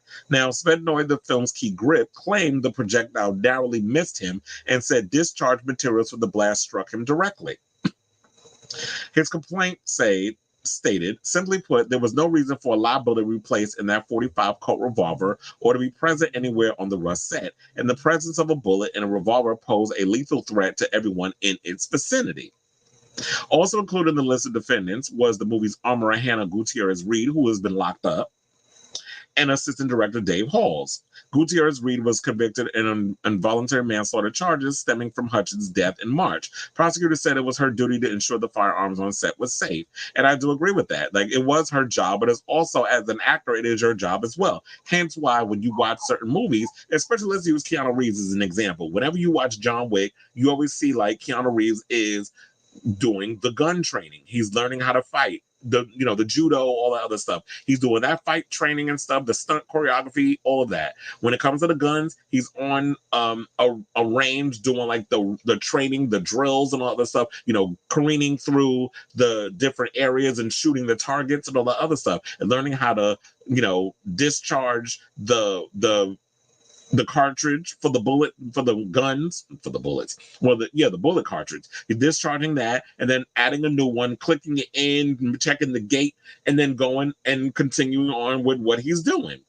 So yeah, as an actor, you are responsible on being on set. You're not fully responsible. You can trust when the person on set says cold gun or whatever, and it's like, okay, but now I'm gonna check it. There needs to be things put in place, and I'm sure there are, where they're like, okay, well, you need to know what to look for, because you need to be responsible as well. You can't truly and fully put the responsibility on other people to make sure that things are going smoothly on set, especially when Alec Baldwin is a producer on this movie. So, and it's funny how when all of this has gone down, what has Alec Baldwin done to try to make some money? Because I don't know what's going to happen with the future of his movie career. I know they went back and they finished the film or whatever. I don't know if it'll ever see the light of day. Me personally, I would just been like, okay, y'all need to stop filming this shit. We're just going to have to take the L and keep it moving. But I guess in show business, the show must go on. But with him, now what is he doing? With his wife with the fake ass Latin accent, pretending that she's a Latina, a mira chick. They run into reality TV to do a reality show. Ain't nobody gonna watch. Quiet as it's kept. I don't know anybody that give a damn about Alec Baldwin, his fake ass accent, having of a wife, and them litter of children they got. So I know you need a coin, and he got a temper, whatever the case is. But I understand the reason why someone who worked on the set is filing a lawsuit for negligence. It's like, yeah, you may have gotten off on that person being killed, accident or whatever you want to call it, but you were negligent in what you did. And somebody's got to pay for the pain and suffering that I had to cause when I got debris from what happened on the set affecting my body parts. So look like Alec might not be off the hook for that. He may have to pay up. And I don't blame the person for that. But in regards to Quentin Tarantino, as somebody who's a film director I'm actually with him on this whole situation. I have nothing negative to say in regards to that. Like, as somebody who is a film director and understands how movies are made and the responsibility of what's going on set as a person, the director's the captain of the ship, the person who is the actor as well as the producer. And we know that Quentin Tarantino has made many movies where actors have had to hold a gun on a movie set. So he understands the protocol and makes it make sense. So I'm definitely with him on what he has to say. But in regards to, because I was somebody, he had little children. So, he has 7 kids. Alara Catalina Arena. I didn't really, okay, with all these names and your wife doing the fake accent, are y'all really Latino? And then Maria Lucia Victoria, who's 3. Eduardo Edu Pao Luca. Okay, come on now with these names. 3.5. Romeo Alejandro David Leonardo. Okay, now, sir, you want to be white? You want to be Latino so damn bad with them names. But anyway, let's move on, because he actually said there's a lot more. Because, he actually said that he has a problem also with this whole thing. Because remember, in regards of the whole situation, he said that they were going to do visual effects. They're going to add VFX to bullets and stuff and all the other stuff in post. They're never going to use live rounds and stuff on sets anymore. And basically said that using fake guns on set and adding VFX later is like adding digital erections to porn movies. He said, who wants to fucking watch that? It's exciting to shoot the blanks and to see the orange, the real orange fire, not add orange fire. As for many guns, as we've shot off in movies, we can only have 2 examples, Rust and The Crow, of people being shot on the set by a gun mishap. That's a pretty fucking good record. And yeah, I mean, people died on both those sets. We had Brandon Lee, and we already know the controversy surrounding The Crow right now. And then you have the whole situation with Rust. But yeah, when you really look at it, it seemed like everybody's pretty responsible. And my thing with Rust, the fact of the matter was, it seemed like because it was a low budget film, they said it was a lot of shenanigans and craziness and unprofessionalism that was going on behind the scenes with this show. So, I mean, with this film. So, with this mishap happening, it could have been due to a lot of, as someone is suing for, a lot of negligence going on behind the scenes. So I'm definitely with him on that. I was like, yeah, I don't know how I feel. Because I remember hearing that show, The Rookie. They said they weren't even going to use like bullets. They were going to add digital and all that stuff to it afterwards. But if y'all can make that work, then that's fine. But to me, I feel like I want to be immersed in the moment, and I want to have like the powder and stuff going off, and we're just faking it and pretending all this. I don't want to do like the whole, we got to add things in post or whatever. Or maybe you could do something like what Zack Snyder did. I hate having to bring Rebel Moon up because those movies were terrible. But he had like something with the guns where it was like, oh, you would have like, he would shoot it and then would have like a little light coming out of it. And that's where they knew like to add the bullets and stuff to kind of give like that whole flare of the light and the flame and all this stuff coming out. So it gave like a cool effect. If y'all could find ways to just make it interesting on set, or just people just pay attention instead of thinking, oh yeah, we just have to add everything in post, then to me it is like, it takes the fun out of stuff. So I definitely get that. Now, last but certainly not least, that I want to get to with Quentin Tarantino is he was opening up about his thoughts on whether it's okay for straight actors to take on queer roles. So we do have that. Now, on the same podcast, he was asked this question. He says, I feel you are the last one who will stand up against the current trend of casting out by merit. This is what Marr said, who was previously accused the Democratic Party of box ticking over its decision to prioritize diversity in its candidate selection process. He then mumbled about the whole thing being cultural appropriation before taking aim at straight actors who have said they would no longer accept a gay role, saying Tom Hanks said he would not play a character in Philadelphia today because he's not really gay, which I feel is so gay in an Eminem way. Okay, whatever the fuck that means. And then Marr, who also suggested the number of LGBTQ plus people is on the rise because being gay is trendy, added, we're not supposed to know or care about people's sexual preference in any way. It's so hypocritical. Okay, here's the thing. I don't like people like Bill Maher speaking on something he knows absolutely nothing about. Just like you like sticking your dick in black pussy. You think that gives you equation to speak on black issues. You don't need to speak on the gays either. Now, maybe the reason why that you're hearing more about LGBTQ plus people, them coming out, is because with more exposure, more people are feeling comfortable to come out and voice the fact that they are a member of the queer community. So it has nothing to do with, oh yeah, it's trendy for me to suck a dick, so I'm going to do it. Who the hell says that? Especially when we live in a society where people still get discriminated against for being LGBTQ. What the hell are you talking about? Maybe sometimes, this is why I said this man is so radicalized and says so much dumb shit. You sound stupid as hell. Then maybe you should just stay in your lane and just stick to the rivers and the lakes that you used to when you talk about your little, your privileged political bullshit. Being a Zionist, because that's what he is. Now, Tarantino, best known for his work in Pulp Fiction, Reservoir Dogs, and the Kill Bill films, said he now believes that when filling race-specific roles, actors of that specific race should take precedence. He says, I have a problem with any actor playing any kind of other race role or for anything that happened up until now, suggesting that earlier film work should not be criticized for featuring actors whose race did not align with the character they were portraying. Now I would ask the question, what? You couldn't find a Mexican guy to play this Mexican guy? You couldn't find an American Indian of all people who exist? I even feel I don't want to see some Americans do a phony French accent when there are French actors out there to be cast. Or if you're a good enough actor where you can do dialect, if you're really good at dialect, like if you're an American who could do a really good British accent, I would hire them. I don't feel like you'd have to really pick a British person to play a British person. But if you could really do a good British accent, a good Australian accent, and things of that nature, I'm definitely here for that. That's why I think the Brits are really good at that, because British people are really good at doing their accent. They're good at doing an American accent, and they're good at doing an Australian accent. They understand dialect and stuff, and a lot of them grew up in, were trained in the theater. I just think like in Hollywood is different. Like a lot of people just, take a couple of acting classes and then they go and they get in movies. There's like movie stars and there's theater people. A lot of them weren't trained to come up in the theater and then graduate over into cinema like the Brits have. So that's probably why a lot of them get picked for a lot of our parts, because I don't really feel like a lot of American actors really put in the work like a lot of the British people do when it comes to their acting training, unless you're someone of a thespian like a Viola Davis who went to, a prestigious acting school, or Lawrence Fishburne, or a Denzel Washington, somebody like that, who's like, those are like the creme de la creme of actors.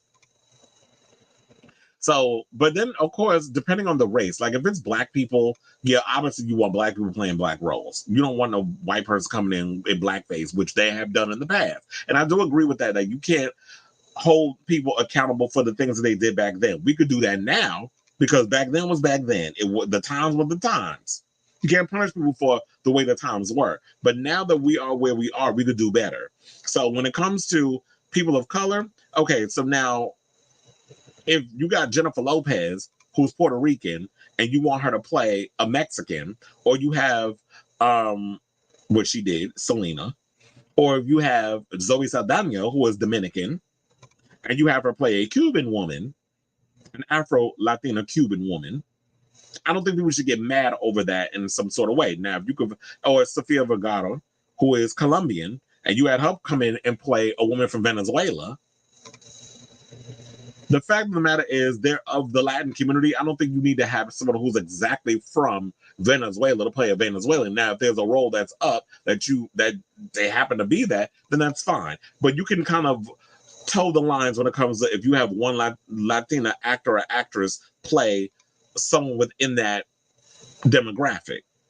Now, it's funny how when it came to the gays or the LGBTs, the feelings became a little different. So they said, that's where I would draw the line. If it comes to a different race, well, that I can understand. I feel all of Latin America is eligible to play the rest of Latin America, which is what I just said. But if it comes to sexual preference, that grinds my gears. Then anybody should play that role.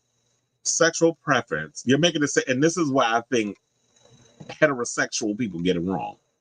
Because, when it comes to sexual preference, I think anybody should play that part. No, sir. Because here's the thing. You're making it seem like this is something we choose to do. Like we just woke up one morning and decided, I'm a homosexual. No, that's not how it works. We don't wake up and just decide to be LGBT, to be gay, to be a lesbian, to be transgender, to be bisexual, to be non-binary. Nobody wakes up one morning, or all the other acronyms that we have under the queer umbrella. Nobody wakes up and just decides to be that. We just are. So he said there's an element of acting going on. I would be interested to see Al Pacino play a drag queen, to see a drag queen Al Pacino would come up with, because he's a great actor. And that's what goes to show that a lot of these people think that being queer is just something we could just dress up as, like it's some sort of cosplay. Like we just take it off as a costume. And my thing is, I don't have a problem with straight people playing us. I don't have a problem with a straight person playing a drag queen. We have 3 of them that played in Tu Wong Fu, straight men that we know of. Patrick Swayze, Wesley Snipes, and John Leguizamo. And they ate up them roles. But now, if you want to decide to remake it for Broadway or whatever, I do think it would be more prominent if we had actual queer drag queens who can act that will play those parts. That would be a cackle. Or if you can get some theater people, whatever the case is, whatever your preference is, you should be able, or not even preference, because like I said, I hate the word preference, but whatever your orientation or how you identify, everybody, it should be open for everybody. And that's I think the issue that we need to really talk about. I don't have a problem with straight people playing queer roles, but I do feel that it needs to be an even playing field, meaning that if you're going to allow straight people to play us, then we as queer people should be allowed to take on those straight roles. But a lot of times they'll be like, no, because nobody's going to believe that you could actually be in love with a woman. First of all, I don't know where the fuck y'all been, but but maybe y'all should know this. But unless you're an obvious homosexual, there's a lot of gay men and women who walk around pretending to be straight as a way to survive in society. We code switch. It ain't just when it comes to people being a person of color, the queers code switch too. A lot of us had to do it growing up as a way of survival because it wasn't cool back in the day to be a part of the LGBTQ community. You could get beat up or worse. So a lot of us had to code switch and pretend that we didn't have same-sex attractions as a way for survival. So for y'all to sit up in here and think the way y'all think, this is why we have the problems that we have in Hollywood. Now, there's some queer people that Ian McKellen. I don't know. Kate Blanchett is into women. She has played a lesbian on camera. And Rebel Wilson. They said that they disagree with those roles should be filled exclusively by LGBTQ talent. And earlier this year, Nicholas Galitzine, who is in what is he? He's the new He-Man. I was like, I know he's in some type of big type of franchise. He basically said that he expressed guilt about taking on gay roles because he was in Red, White, and Royal Blue and Mary and George. Also, you had Eddie Redmayne, who was in The Danish Girl and Cabaret, which he's about to leave Cabaret, and Adam Lambert is actually going to be sliding into that role. I need to get tickets for that. Darren Criss and Felicity Huffman have all said they would not take on LGBTQ plus roles. And I feel like when y'all start guilting people into, well, y'all shouldn't be playing us, or y'all taking away roles. But when y'all start doing that, to me, that's not right. Don't bully people out of getting a part. A part is a part. But like I said, when it comes to the queers, we should be allowed to be on an equal playing field. We should be able to go for those same straight roles as y'all like to come for our roles. So until the playing field is evened out, I'm here for the LGBTs taking on them LGBT roles, including the drag queen parts. So I'll say all this to say, what do y'all think of this story? Because I know that was like one that I really had to break down in regards to, because I feel like it's not just a black and white, situation. It's a bit complex. And I kind of wish that there was somebody there to kind of go against what they were saying. But Bill Maher is not that good of an articulator when it comes to these heavy type of topics. And I could totally get that Quentin Tarantino was coming from, but I need somebody to really push back on some of what he said, because y'all just sit up here and think like being gay or being a part of the LGBTQ plus community is like we just putting on some type of cosplay costume, and it's like some Comic-Con, FlameCon type shit, and we wearing like a superhero costume that we just take off and we put on when for convenient situations, and it's not. Sexuality is not like that, and gender identity. It's not as black and white as y'all like to make it out to be. So I definitely want to hear your thoughts about all of this. Let me know in the comments down below. Now, speaking of comments, we have a couple of comments. He said Bill Maher was on The View defending Israel's military. Oh, please. Not just him. Oh, yeah, that's what he was about. Because I was like, that's what pissed me off. And it's funny how you brought that up, because that's where it was irritating me. He was on The View. He was talking about Israel and the whole situation, and the fact that, that typical bullshit, like with the one that Camila didn't go with, that was supposed to be the vice president of Pennsylvania, Josh Shapiro. How it's like, if you go against anything that they say in regards of what's happening with Israel and Palestine, then you're anti-Semitic and that sort of. It's like, no, don't sit up here and paint us with that brush. For us to have empathy against brown people who are innocent in this whole situation because you're going up against a bunch of extremists and terrorists, that's like trying to paint America as like we're all these, Proud Boys or Project 2025 apologists. And not all of us agree with what happened at least I don't, on January 6th. I don't agree with that mess. I don't agree with the Proud Boys. I don't agree with racist extremists. I don't agree with any of that mess. Okay, so we had Demi, why you do this to me, Demi? I was thinking from the, what was it, The Exorcist? So Demi says, I worked on set props. The actors should not have to worry about if the props are safe, but be in character. It is the prop department's responsibility to ensure props are safe and the actors are aware of them. I guess what you were trying to say at the end. But yeah, I was like, okay. Well, we had somebody that actually worked on the set that say like, yeah, they should be worried about that. I was, in some ways, I was thinking about that, but it's like, yeah, I'm just what is it? I'm somebody who is OCD with a lot of stuff. So it's like, even though when somebody tell me it's safe, I still want to check it. Like, I don't be like, I don't trust you, because then you're gonna be on the hook for whatever situation, because they feel like you're the bigger name, your name is on the marquee, you are the bigger actor on the set, and you are also the producer. But yeah, it's like actors should be worrying about just being in character and playing that part and doing the whole thing. So the girl who was supposed to check it, whose father is a big prop person in the movie industry, they should have been paying attention, and she clearly screwed up. And Alec Baldwin, I guess, like I said, they have the training and all this stuff, but I guess, when you on a budget and you don't have the money or whatever, not everybody can, I guess, be put in the whole training and go through all the stuff, like 8711, who was behind the John Wick franchise and everything, and Chad Stahelski, that's his company. They have the wherewithal to put all that in place where they can check all that stuff and have all the professionals. But movies, cinema, a lot of you studios, y'all got to do better too, and stop only thinking about the bottom line, which is y'all the stock money, the stock prices and how high and low and the Dow and all that other stuff. You need to stop worrying less about that and actually having genuine concern for, people on sets and things. But a lot of them don't care. All they care about is, the stock market. A lot of them are prom king and queens told they should be in movies. It says Zoe. Well, yeah. I mean, we pretty much said that. Was like, yeah, she should not have played Nina Simone, because number one, looking at her and the way that they put on that horrible ass pancake makeup and then the fake nose and stuff, there's so many other celebrities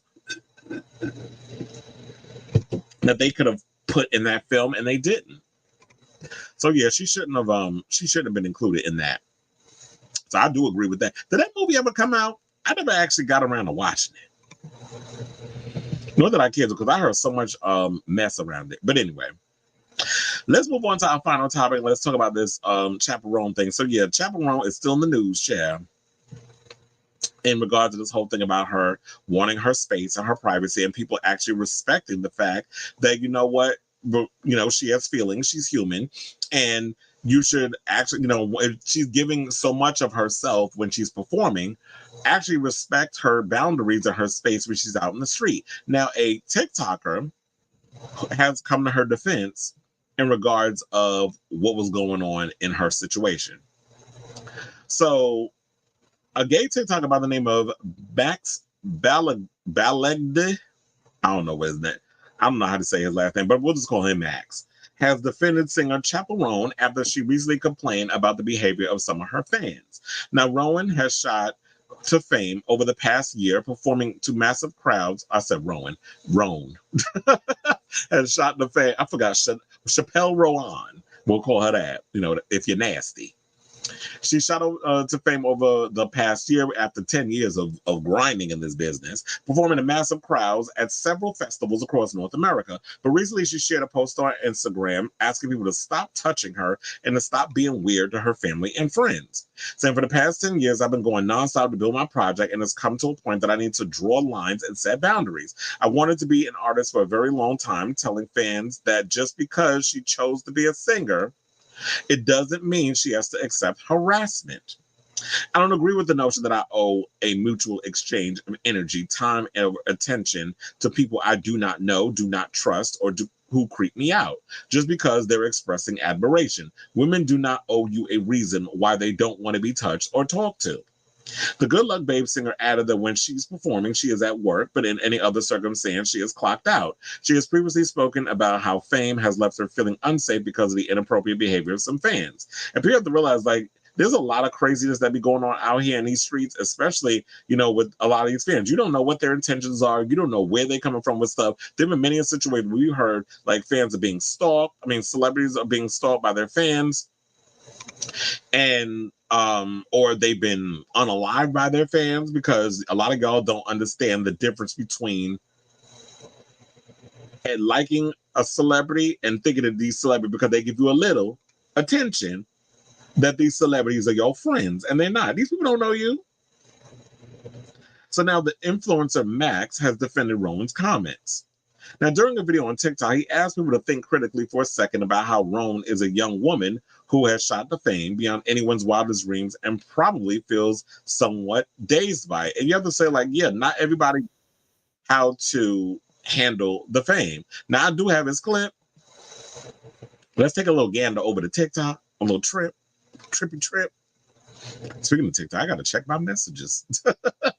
I gotta check a lot of my messages over there, because TikTok be lit when it comes to a lot of the content that I post on there. But anyway, let's hear what this young gentleman has to say, and we'll come back. Chappell Roan complained about people asking her for pictures and following her around, even though she chose this career. She must be the most spoiled and entitled person in the industry.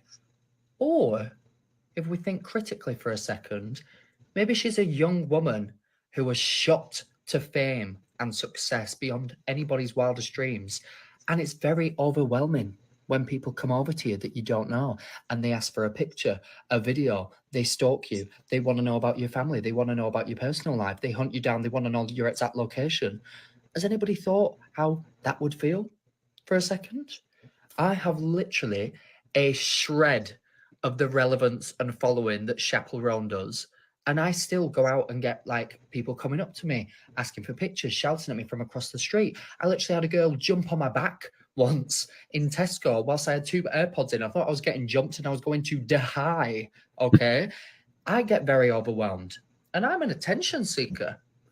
I want to get into interviewing, presenting, hosting. I am actively going to movie premieres, things like that, you know, where I know a lot of people are going to be. And I still get overwhelmed.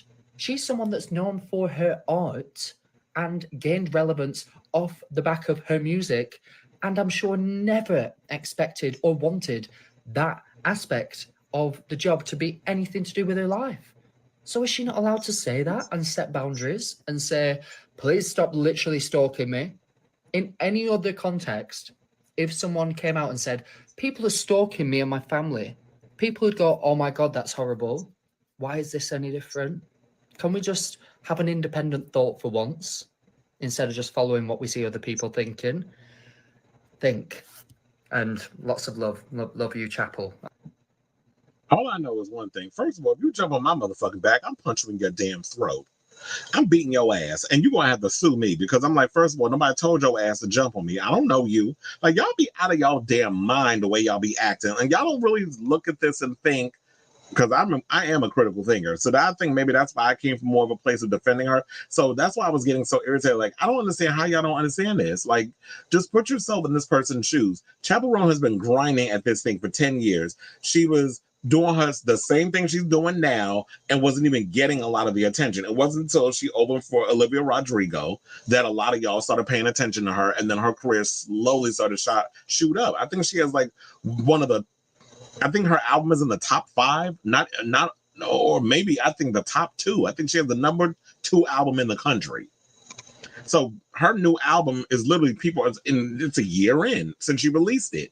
And she's getting all this attention. She shot up the fame relatively quickly after 10 years. Her overnight, they always say overnight success, think about a decade, which it actually does. And she's witness to it. And it's like when you grind it, but you still have that little bit of anonymity, that's what she was used to. Now it's just like since she opened for Olivia Rodrigo, her career has just catapulted to a situation beyond what she's probably never expected. She probably never expected to get this big. You're never gonna know like how big you're gonna get. And no shade, I would never ever want to get this big. I wouldn't mind just being a little famous or get a little taste of that, but I would never want to be as famous as a Chappell Roan, a Beyonce, or even a Taylor Swift. Hell no, I would never. Because the way a lot of y'all be treating people, and then that sacrifice that I have to make, just so that way I can have just a little bit of anonymity or just a little peace of mind. I can see why a lot of these celebrities lose their shit or go crazy or end up like Britney Spears. Where somebody told me some tea about Miss Britney, that somebody who was actually an assistant for her, I don't know, they did some kind of MK Ultra mind control, whatever, giving her mind altering supplements, that allegedly Sam Lufty was fucking up her brain and shit. And then Britney was at a point running around out in the yard, butt ass niggas shouting hot dog and pancake. I kid you not. When somebody told me this that was close to the compound, I gagged. So she's not well. But you don't want Chappell to get to that place where she's getting mind altering supplements. She wound up in a conservatory. She wound up losing her conservatorship, not a conservatory, a conservatorship. She losing her damn mind because y'all done drove her crazy. Or, the pressures of the fame got to her. So I'm glad that it had to be somebody who is in the same position of media space like myself, who had to break it down for y'all to understand where Chappell is coming from and why she's setting boundaries. And I feel like this is a long time coming because, like I said, in my generation of growing up with the Britneys and the Backstreet Boys and the NSYNCs and the, and the Pinks and the Beyoncés and all of us and the Ushers, we had to suck it up and deal with it. Whenever you looked at the way that the people are handling the fame and the stalking and all the craziness, you weren't supposed to complain. You're not allowed to complain. You're supposed to just suck it up and deal with it. So I like that people like Chappell in this generation saying, you know what, I'm setting up boundaries. And I really sincerely hope that more people will follow Chappell's lead and set up their own boundaries. So that way a lot of you fans understand. Like, look at Nicki Minaj. Look what she in now because she out here gaslighting her damn fans and giving them a little bit of attention and responding and liking and reposting and retweeting things that they say and all that other stuff. And now you got this crazy old fan who's suing her for $5 million because you give an inch to these fans, they want a mile. So it's like y'all got to set up those boundaries because a lot of them don't understand the difference between, okay, these are just celebrities. These people don't know you personally. You could possibly be being used or whatever the case is. But then y'all take that admiration a little too far and y'all fall in the stan territory. Shout out to Eminem because you really brought that to the forefront, and we've seen how stan culture from him doing that music video with the Dido sample and that song I should say of Stan, where he used the thank you sample from her debut album, and then how the stan thing has manifested in the past 2 decades. So I still stand 10 toes down with Chappell on what she said. And it's good to hear that there was somebody that had to literally break shit down and be like, look, instead of y'all getting all upset, how dare you sense of entitlement. Who are you to sit and say that we can't stalk you? We can't know your every move. Like I was saying before, I don't know if I said it on this show, but I remember I was hearing something or another how people know freaking Taylor Swift's plane itinerary. They know what time she get on the plane and what time her plane gonna land. I'm like, you don't not have a life. Like, how y'all know celebrities when they getting on the plane and what time they supposed to get to wherever they getting to and when they getting off the plane and which gate they coming out? I was like, get a life. Seriously, get y'all a hobby. So let me know what y'all think of this story in the comments down below. Who child, the ghetto. Thank God. This part, re-indicted for his role in January. Child. And we all know that that's what they're trying to do. They talk about, he's been implying that he's going to reignite some stuff in regards of the whole January 6th thing, that they keep saying, oh, there's going to be hell to pay, there's going to be war, there's going to be there's been a lot of implying that if they don't win, they're putting things in place where they can try to hold up a lot of the voting, numbers, or how many people voted in certain states, particularly I believe Georgia and things of that nature. They're trying every little stunt they can to cheat their way into the White House. They tried it before during Biden administration, but they've been working hard with these other people behind the scenes to make sure that they can still get it. And Trump exposed them in one of his rallies. 3 of them. One of them took a damn bow, like they royalty and shit. These people do anything to maintain power. Since I feel like every team will go through obsession phase, whether it's sports, music, or games, and a lot of these teams don't understand how crazy they look obsessing over someone through the internet. Absolutely. But then again, I was like, I'm so glad I didn't grow up in that time period. Like, the only way that I could get a taste of celebrity was if I was watching MTV, if I was watching TRL, if I was reading a magazine like Rolling Stone, and you had Britney or Madonna or whoever was on the cover of a magazine. Yeah, I was out buying all the magazines, and I was just living vicariously through them, through the interviews and stuff. But yeah, I could totally understand. But also, I'm like, I'm so glad. This is why I said before. I guess that's the overall theme of the show. I'm glad I didn't grow up in this time of the internet, because it's like, yeah, when people are living their life and when you're seeing things transcend in real time, it makes it crazy. It's so embarrassing when they see someone over the age of 20 on when I see someone over the age of 20 on Stan Twitter. Child. Yeah, it is kind of pathetic. There are people that are talented and people that crave attention and fame. Absolutely. And Nikki goes on that Station Head app every day and talks to them like she's on an FT call with her. Okay. Yeah, that Station Head shit is a mess. And it's like, yeah, but so that's why I'm like, the way she be acting with her damn fans, like, you don't got no friends, sis. Like, the way you acting, I said, I can see why that cuckoo for Cocoa Puffs person is suing you for $5 million. You attract that kind of attention. You attract those people into your situation. When you start playing around and baiting them and manipulating and all this other stuff and that MK Ultra mind control, you don't know how, some of these people out here, y'all are crazy. She tapping into something. Probably these people didn't get enough hugs from their parents. And then you see why it's like, yeah, because you're giving too much of yourself to these people. You give a little, they think that they're your bestie because you give them a little bit of attention. I wish we could bring back celebs that are mysterious and unheard of most of the time. That's why I said, that's what I love about Beyonce. But I feel like at times she's a little too private. Like, I'm not saying we need to know, like, how you like your sexual positions in the bedroom or all that other stuff, like just little things. But then again, like I said, you give an inch, they want a mile. But it's like, yeah, I do like the mysteriousness. I like the fact that, the only time you hear from Harry Styles or Beyonce is when they putting out music. But at least, unlike Beyonce, Harry Styles is doing interviews and going on talk shows and being personable.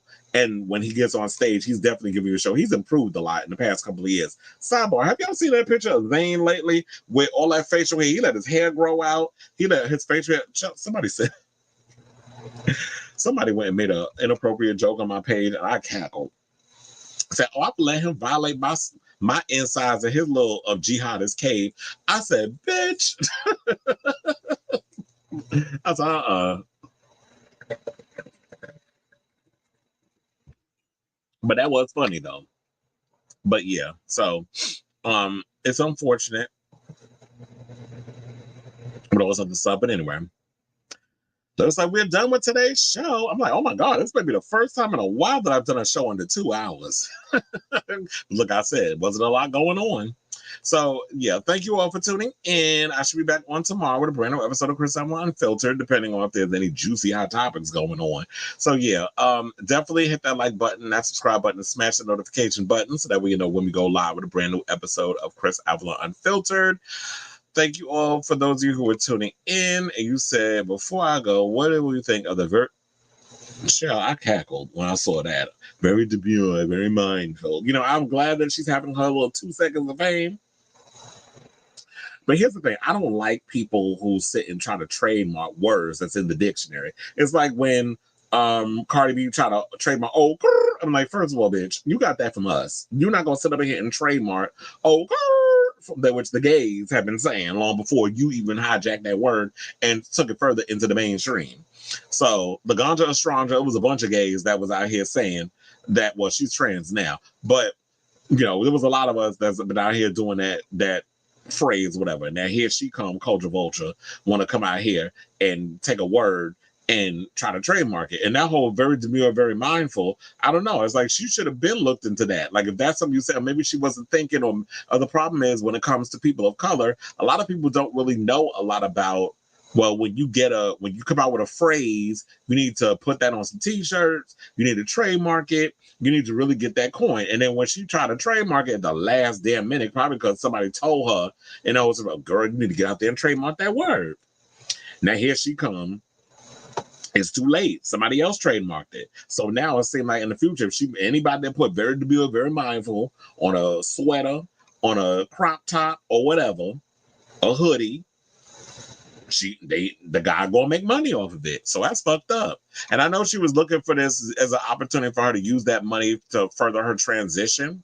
But I'm sure, who knows? Like that hot tour girl, it's only a matter of time before Miss Demure, very mindful, ends up signing CAA like they do with all these other people that come out here and all of a sudden catapult to fame after just saying some line, you know, in a TikTok video. So I guess that's all my overall thoughts on that. But anyway, so yeah, love you all for watching. And I'll be back on, Lord willing, tomorrow. So till next time, ciao, darlings.